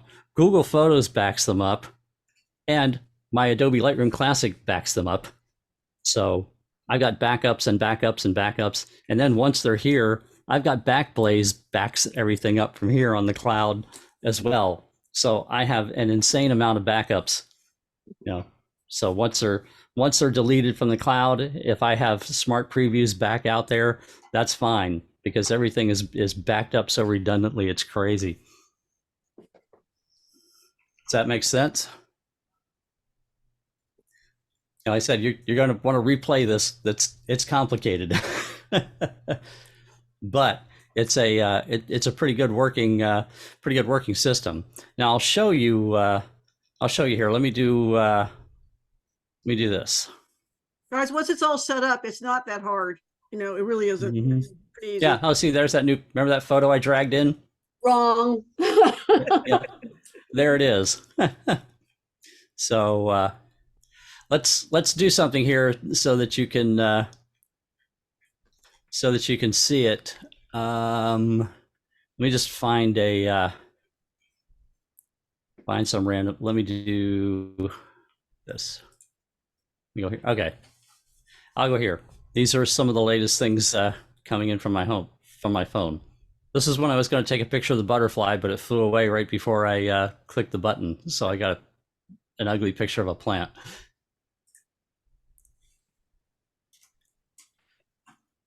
I'll go into the develop module.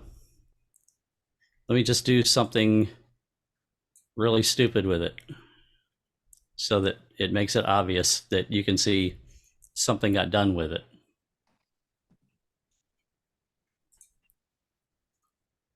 In a minute, there it is, syncing one photo. See, I made changes to that photo.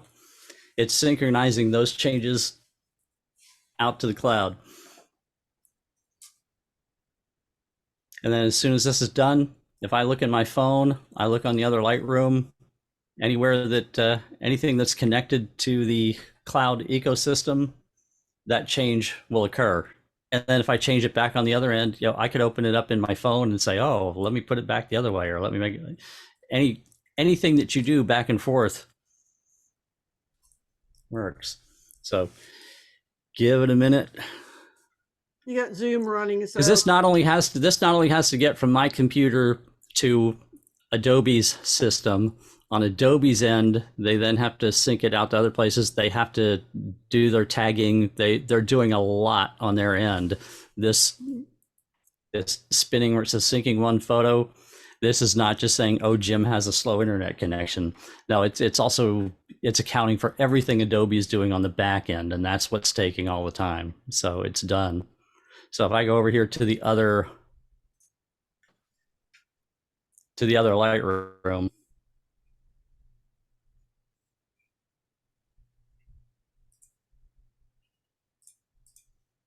there it is. See the changes I made to it?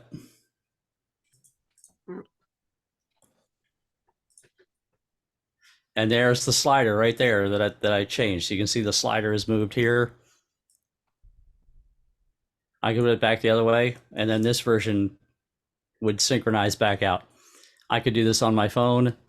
That's the beauty of this. Any changes you make anywhere in the system reflect back across the entire system. Would that show up in the history in Lightroom Classic? History does not sync. Okay. That's one of the things that does not sync is history, unfortunately. But if you check those that detailed comparison chart, that's where you'll see in there that history states do not sync. So the only history you'll find in Lightroom Classic is the edit history done in Lightroom Classic. History states won't sync. Yeah, there's no history in Lightroom. Mm-hmm. Lightroom, Yep, that's just bandwidth that they don't want to use on their end. When you talked about deleting the images off the cloud before you made those changes, how do you delete things from the cloud? Do you do it on your phone? You can do it from your phone. No, you can do it. You can do it from right here. If I get out of the edit module, regular, yeah. You know, I could delete this. I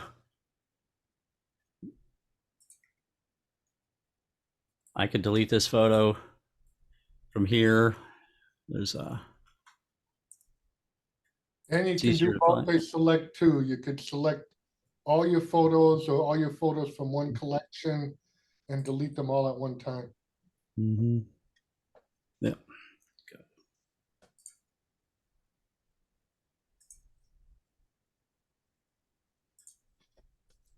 I accidentally clicked the mask button. That was not what I wanted to do. Yeah. Like a lot of work to delete. Yeah, I'm looking for where it is in this version. I think all you have to do is push the delete button on your keyboard. There it is. There, look, edit, delete. Okay. Yeah. And if I delete it from here, if I delete it from here, it deletes from everything in the cloud ecosystem, but it actually won't delete from that master sync folder back in Lightroom Classic. It's still going to live on my hard drive, you know, back in my computer at home, even if I delete it from out here. Okay. So how do you know that, Jim? Because like I'm afraid to do that because when I look at my 19.2 gigabytes of stuff that's on there, it shows me the pictures that are on my hard drive and my external hard drive.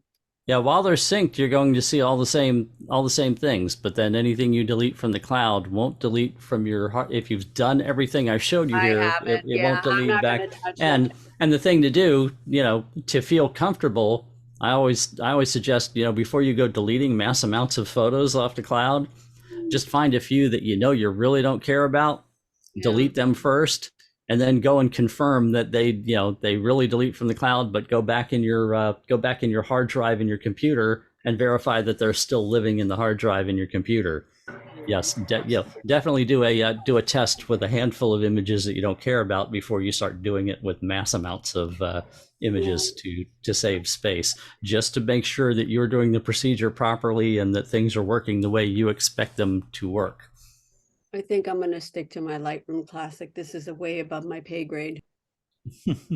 So Jim, I'm getting the sense that you're nearing the end of your list. One thing you haven't covered is the ability to control access to the galleries. Oh, okay. That's, yeah. If you're in, okay. If you're going to set up a gallery from Lightroom Mobile, we'll go ahead and do that.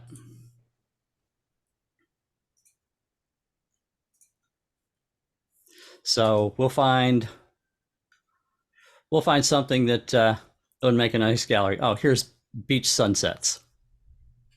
So this was a series of shots of sunset taken at beach with I think these are probably cell phone photos.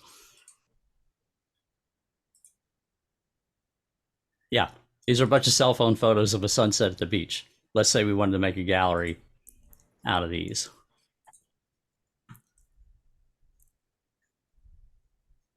Right here, see where it says share and invite? Yep. Okay. So I'm going to select all the photos. I'm going to say share, and it right here, see it says get a shareable link. if you do this, you now have a link that you can copy and email to people. Anybody with that link can go look at that gallery. See right here, it says anyone can view. Okay, this will make a public gallery on the web at this web address. And as long as you give somebody this link, anyone can view it. Okay. Now you have an option right here to change that. You can make it be invite only. And then it is a private gallery that only people that you send an invitation to get. So you put it invite only. Now right here, you see invite, enter an email address. So now only people whose email address that you enter here can access that gallery because it is now an invite only private gallery.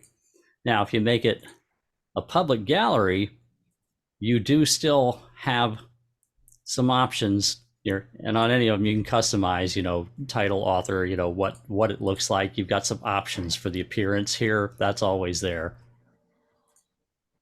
Under settings, here's where you can allow people to comment on images or not comment on the images, show location, metadata, whether you want to or not.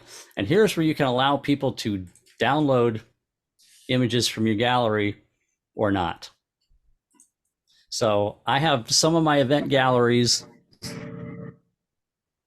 are the client pays to have them be downloadable so that attendees that attended the event can download their images.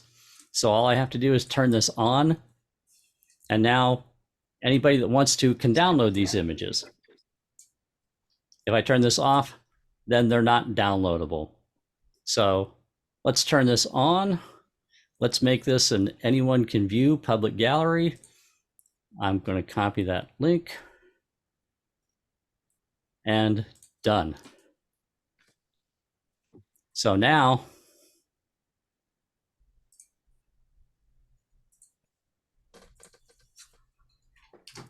I have that link. I can go on the internet. There's a beach sunset gallery.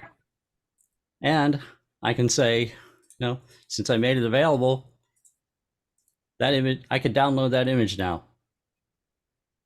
That image is downloadable from the gallery. Yeah, so you to share. And if you go up here, if you're looking at the whole gallery, you can say download photos, and it'll download a zip file of every image in the gallery. So the entire gallery is downloadable from here, or any individual image is downloadable from there. Of course, that download option won't appear if you didn't turn it on in the gallery settings.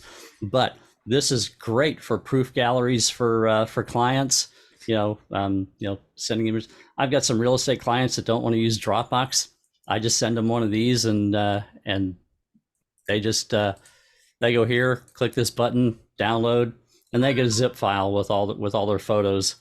Because most of my clients use Dropbox, but some of them say, "Oh, I'm scared of Dropbox. I don't use Dropbox."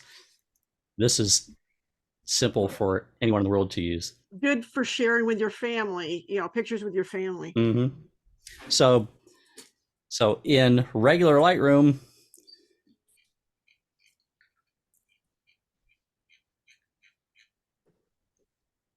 anything that you set up in here, any gallery that you click here, all right? So I've got this gallery of images from Blue Hour. If I click this button right here, click to sync this selection with Lightroom, in a minute, that will be over here, and then I can make an online gallery of images of Blue Hour that anyone can access on the internet. Hey, Jim, go back to just regular Lightroom, the regular Lightroom for real quick. And then cloud environment Lightroom. Yeah, and over here on your the albums on the side or the galleries over on the left-hand side, you can actually right click on those. Right click on one. Just right click on and here's the Blue Hour. Those images are about to start coming in. But right click on one of those real quick. Mm-hmm. and show them what's coming up. Okay, so you can also share from here as well. Yep, you can do it right from there. Yep, you've got it on the right click, or you've got it, you know, out right here. Here they come. Here comes those Blue Hour images Yep. that I just synced from Lightroom Classic. And one thing I like about this is with Flickr, when you create a photo gallery out there, if you change a photo, you have to delete the original and then upload the new version and reorder them and rearrange them. With this, the syncing is automatic, as he's been showing all night. So you just change the photo and it's there. Mm-hmm. Yep. So this is out there now. You know, I could like I say, I could pick up my phone right now and this would be on here. And like I say, all I need to do, right here, I can get a shareable link. I can customize it. I can put the title on and off, the author, change it to, light, dark, what the style is, and say, oh yeah, and I could say on this one, nope, nobody's allowed to download, but people are allowed to comment, and copy that, done.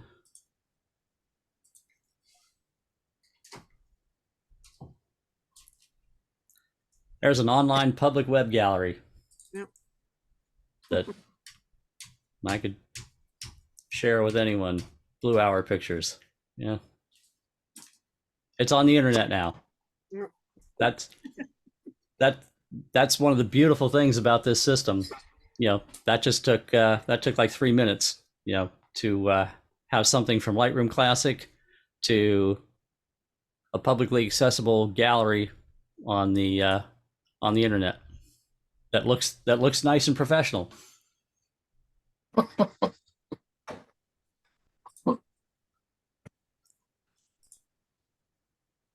So it's 8:45, Jim. did you want to see generative fill versus eraser tool in Photoshop beta? Yeah, let's do that real quick.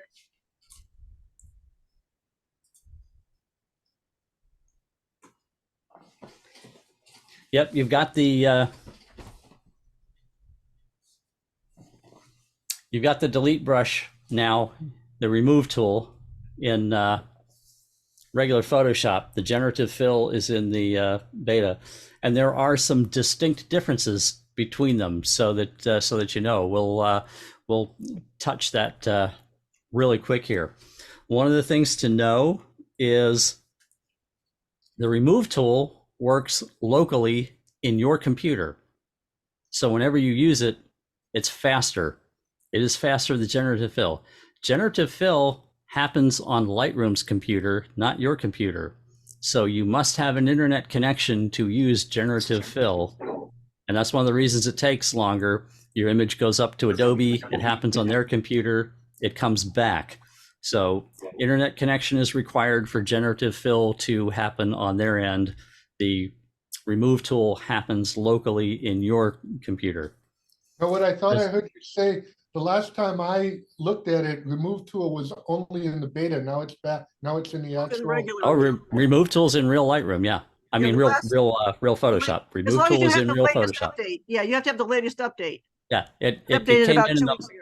Came in the last update a couple of weeks ago. Yep.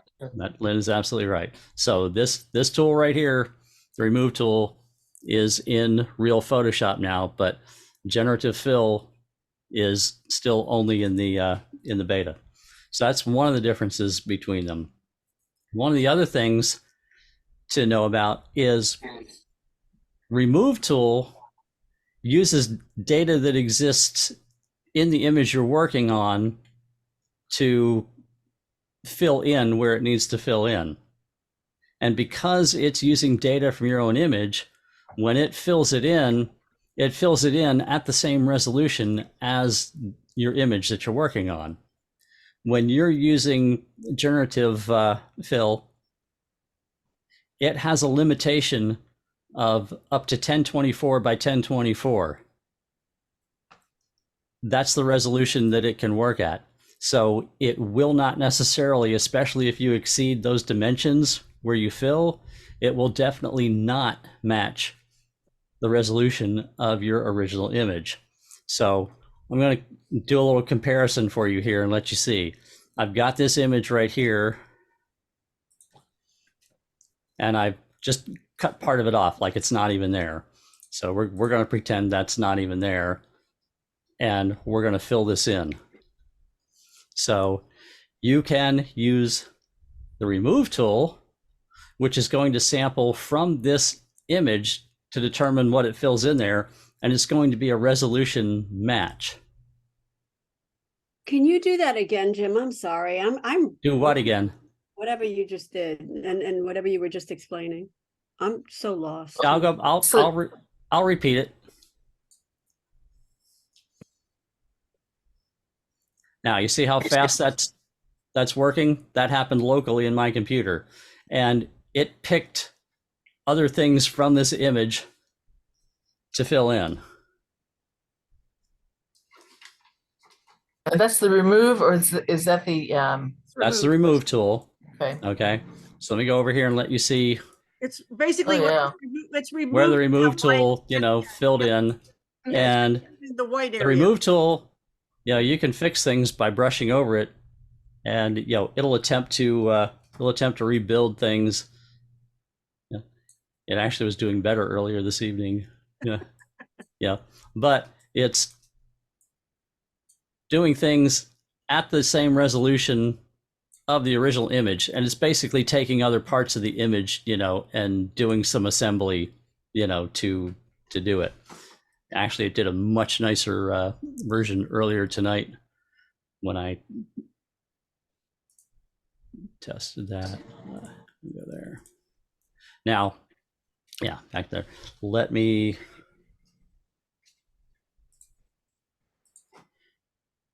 try it one more time. Let me just do a different iteration. We're just going to brush over it again. Jim, how did you get that big wide area? Yeah. Oh. Thank you. All you. right. Stand by. So I'm not the only one that's going crazy. Yeah, I just wanted it to have something to work on. Okay. So, all right. Did you add canvas? No. No, of course not. All right. There's the original image. Okay. I duplicated the image. I drew a box and I filled it with white. Oh, okay. That's not something you would do. He's using this for example, guys. You wouldn't. I just gave it. I'm just giving it a space to work with. Okay. You could add canvas and do the same thing. Yeah. Okay. But I wanted to have an identical. I want it to be identical. For the comparison. Got it. So yeah, this is remove tool. So I didn't know you could use, until tonight, I didn't know you could use the remove tool to add stuff. Yes. Okay. Yeah. Okay. Now this is like a lot better. Now, Jim, let me ask you a question. Why did you just hit the select tool and select that area and then put your... you notice how I was sloppy and went outside of that area? Yeah. By being sloppy and going outside that area, I gave it data to work with. If I just put it within the white area, then it didn't know to go further over in the image to get sample to work with. Oh, I got it. It would have kept looking in the white area and been kind of confused. Yeah, it's actually better to be sloppy with the remove tool in a lot of cases. You may have misunderstood my question. My question is, you took the step of filling the area with white. Yeah. Why did you do that? Why not just leave it marked as the area, selected as an area, and then go directly to remove tool? Oh, Why did because you have to fill it with white. Oh, you want to see why? Because it'll be an absolute freaking mess. That's why. I'll show you what a mess that would make. Okay. Yeah. Okay. Yeah. Yeah. But see. Yeah. See, it actually did a pretty nice job this time. Yeah. Nice. That didn't. But you notice what it filled in is at the original resolution you know, of the image. You notice the resolution matches, Yeah, and then you can go in and, you know, little areas like this and fix it. Say, you can just keep, you know, dabbing over things and letting it. You can let it rebuild as, you know, as much as you want, you know, here. Yeah. Right. See? Right. And it's all at the original resolution. Are you going to do a lecture on these things, or have you done it and did I miss it? On all these wonderful. No, Lynn asked me to tag it on to the end of tonight, but you know, if I do a potluck dinner thing, you know, That I'll would do be more of lovely, this. Jim, because I So haven't even. now, so now I want you to now we'll do a comparison. Okay.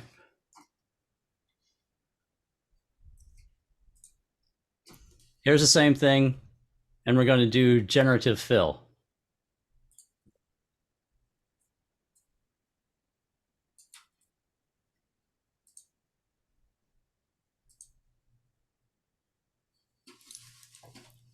Which Now this is only in- this is happening on the cloud in Adobe's computer.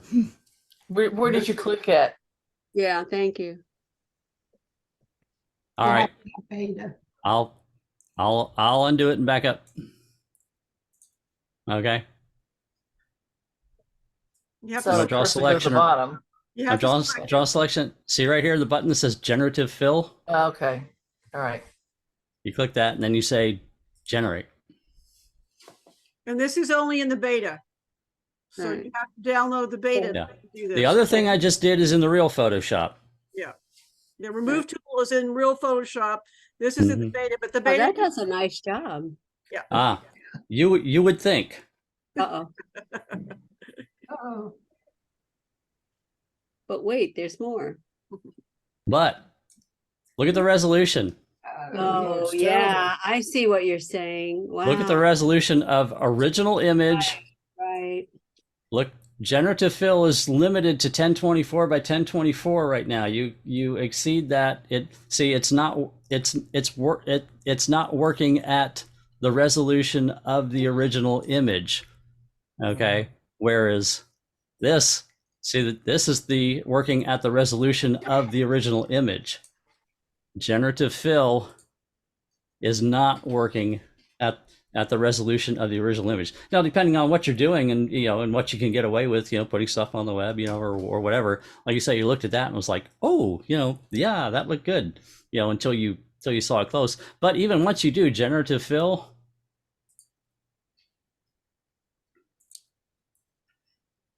you can, and I'll, you have to rasterize this layer, or just, you know, make a pixel duplicate. So you rasterize this layer, and now you can use the remove tool and, you know, start doing some fixes and cleanup to that if you wanted to. What does rasterize mean? Because it was a smart object, when you do generative fill, it creates a smart object. But if you rasterize it, it converts it from a smart object to a normal pixel-based layer. And then, because you noticed I couldn't use this tool while it was a smart object. In order to use this tool, I had to rasterize the layer and turn it from a smart object back into pixels again. So, but that lets you do that. So here, let's go back here to the original. Okay, I'll copy that. And Jack, you wanted to see what would happen if I didn't have that white area that I was going to work with. Yeah, and leave, just select the area. If you just want to see it happen on this, right? Well, just select the area. No, not like that. Select it first. Yeah, but you don't select anything with a remove tool. Nothing's selected for the remove tool. It's like it's like the erase tool. And this didn't do too badly.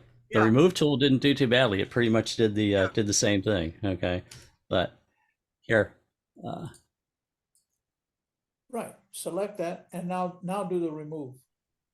Well, all you're doing is painting in that box. It's just giving you a nice hard edge when you right. do it. Oh, I see, that's right. You can't go outside the box with it. Right. Right.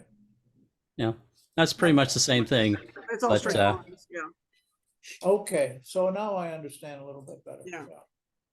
So the lesson uh, is that for general usage, generative fill isn't very useful until they increase the resolution, which they'll probably. Generative fill does need to, in some cases it's good, but in a lot of cases it's, it's rough. Yeah. Is it better when you have a smaller area that you? Yes, if you can keep it under 1024 by 1024, yes. And then if you want to, you can keep going in like puzzle pieces. You can do a Yeah. 1024 piece and then a 1024 piece and then a 1024 piece. And How do you know when yeah. you've got a 1024 piece? I mean, you Oh, have a measuring. here, you know how to do that? Yeah. Look, Yeah, you turn on your marquee tool, you right. change it from style to fixed size, and you tell it Oh, 1024 by 1024. And look, you click and there's a 1024 by 1024 oh, you clever guy, you. box. Can you And then show you would that? say generative fill, and now you're keeping it within the limits. That's the actual resolution limit of generative fill, is that box you're looking at right there. Right. And so then you could show them how they actually make another box, make another box, make another box, make another box. Put a Yeah, box you on the water and add a boat. Just for the fun of it. All right.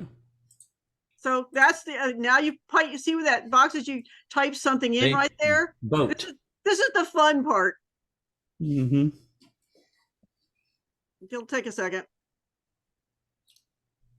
Lee and I filled a whole empty pasture full of sheep. Mm-hmm. There you go. There's Okay. a boat. And and look up here. You got 3 iterations to choose from. Where did you get the boat from? You've That's got 3 the different. fun part. You've got 3 Hey, different no. boats to choose from. No, but where And- did you get the?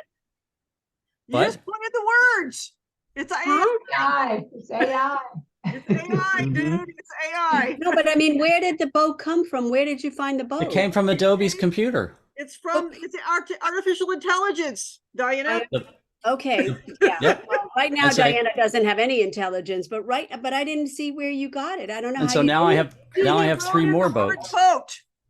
It's pulling boats out of the World Wide Web. But how did you search for that? Look in the Right. lower left corner where you typed. Here, boat. watch. Okay. See, I made a box. Okay. I click generative fill. Watch this, Diana. Okay. And then right here in this box, Oh, you Let- put this what you want in there. let me Yeah. try this. Sailboat. Sailboat.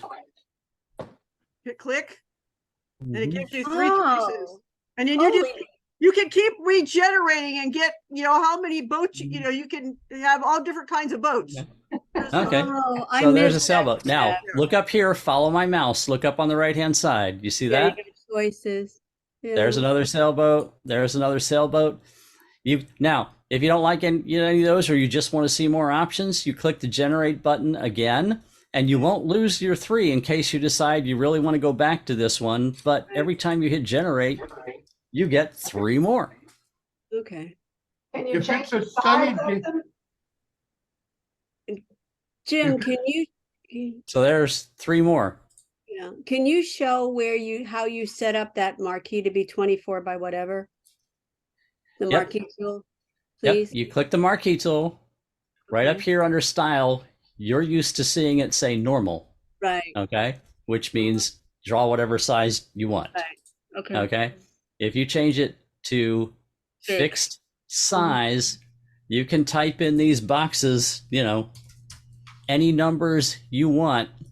Say, let's see, here's 150 by 600. Click. Okay, there's a 150 by 600 box. So if you just say 1024 Where is it? I don't see it. by, see where I'm typing up here, width and height. Yeah, but where's the box? I don't see it. It's gotta tiny. There. Tiny. See, there's the box. Okay. There's the box. Wherever you click, there's the box. Do you recommend 10 by 24 or whatever the numbers are? Sorry. Only That's if you're the- doing regenerative. Yeah, only if you're regenerative That's fill. that's its resolution limit that it And it it's works 10 well within. And it's 10 Mhm. by 24? No, 1024 by 1024 by 1024. And Okay, thank you. Mhm. So, Those of so us that getting are back to the masters. sailboat, if it was a sunny day, would it be smart enough to put shadows in? Actually, sometimes it is. Generative fill actually does some really nice things with shadows sometimes. Yeah, Yep. one of those sailboats was actually pretty good. If you go back to the sailboat, Jim. Yeah, yeah. There was There was one. there that was looked pretty one. All of the other. And actually, that boat right there on the left has a shadow. good. Yeah. Yeah. No, I've lost the iterations of them Yeah. now. It, But it normally let me- will match the lighting that's in the image. yeah. So let me try this. Let me try. Put a gondola. Let in me there. try barge At night. at night. Yeah, you have to give it some. You have to give it some idea what it's doing, and that's one of the things you learn with text prompt AI is the more description you give, the better it is at actually doing what you're asking it to. See, it's at Okay. night. See. All right. Oh, So there you wow. go. Here's Holy banana brains. yeah. So these look a little better with the lighting. Yeah. Yeah. That's in the image. No wonder you Change put the that rule size of in. the boats? No, Yeah. No wonder What'd we you say, Sylvia? you can't change the size of the boat or whatever you type in, is that right? If it were Mm-mm. size of it or the perspective. Can you turn it around? Yeah. See? Oh, Yeah. yeah. Free Transform. No, you can't spin it around. It's not 3D. Go to Okay. free transform and you can do it. Well, I mean, we were on a roll here. Yep. Nope. It's not 3-dimensional. It's not. It's not 3D. That won't work. At least But- yet. But you do have some scaling options. Here with free And remember, transform. guys, this is a beta, so once it gets into regular Photoshop, it's probably going to be a lot better than this.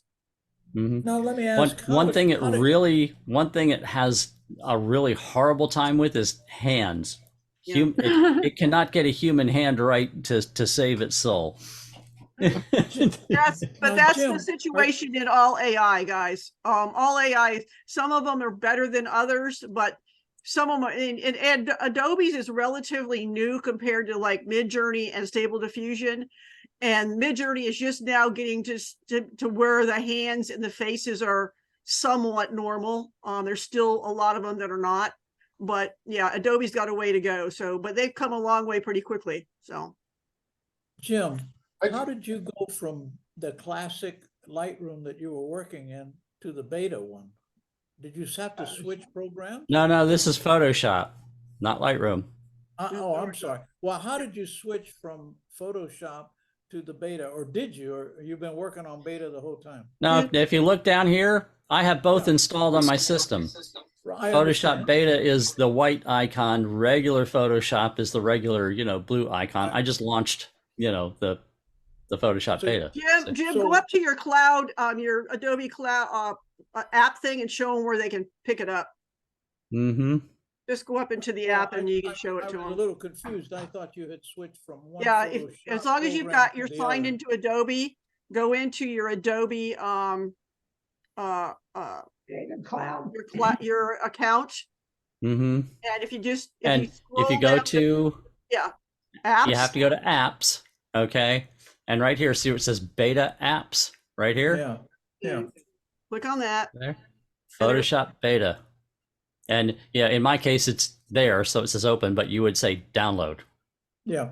Okay. So now free. when you're working photos on that one, and you have a different, do you have a different catalog to go with that? Oh no, here's something to know about. Okay, I'll show you this. Okay, I've got Photoshop Beta is here on my white icon. Regular Photoshop is here on the blue icon. Okay, so here's what you do. If you're going to work from Lightroom, okay. So we've got Lightroom here, and I'll go to.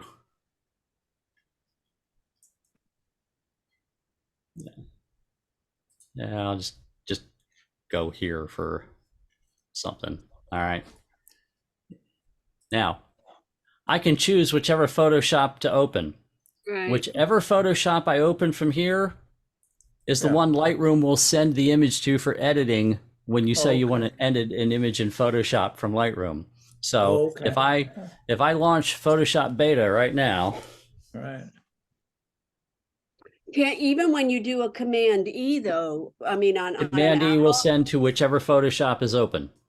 or whichever, but it also gave, I thought it gave me the option to select.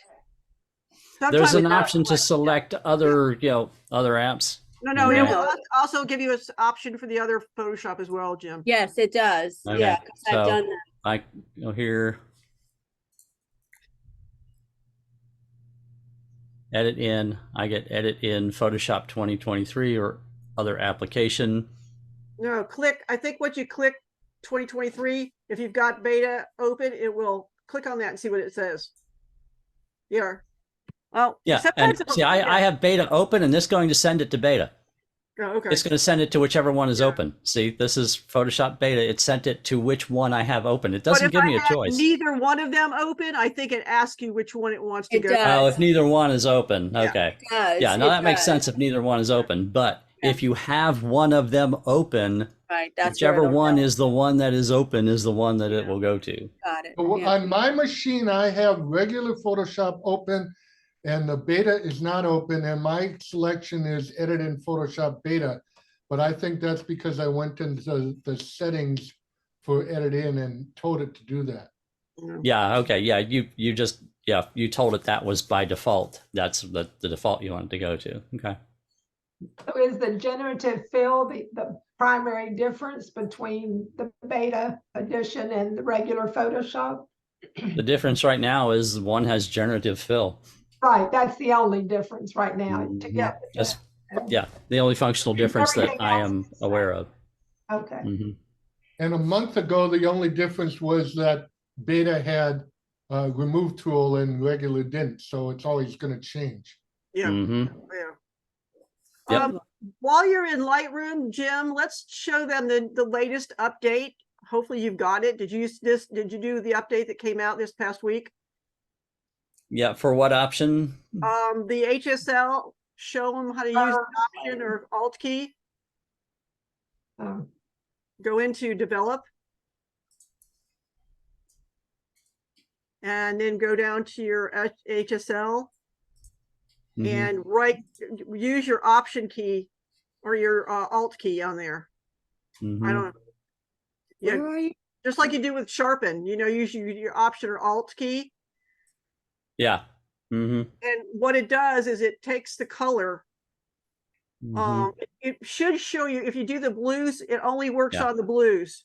This is the latest edition, the latest update to Lightroom that came out this past week. So if you use the alt, if you press the alt or the option key down while you're making the slider go, it'll show you what color you're working on and where the colors are that you're working on. Well, that's See what he's interesting. doing? Oh, that's a good one. Yeah, That's a good one. Really Yeah, nice. that's brand new. Yeah, one of the things that's nice in Photoshop now too, if I I'll show if I do the potluck thing, is the live gradients. Yeah. Live gradients are really nice. The what? Live gradients. Oh, I don't know. I have to wait for that later. Yeah. My brain. It's a little taste.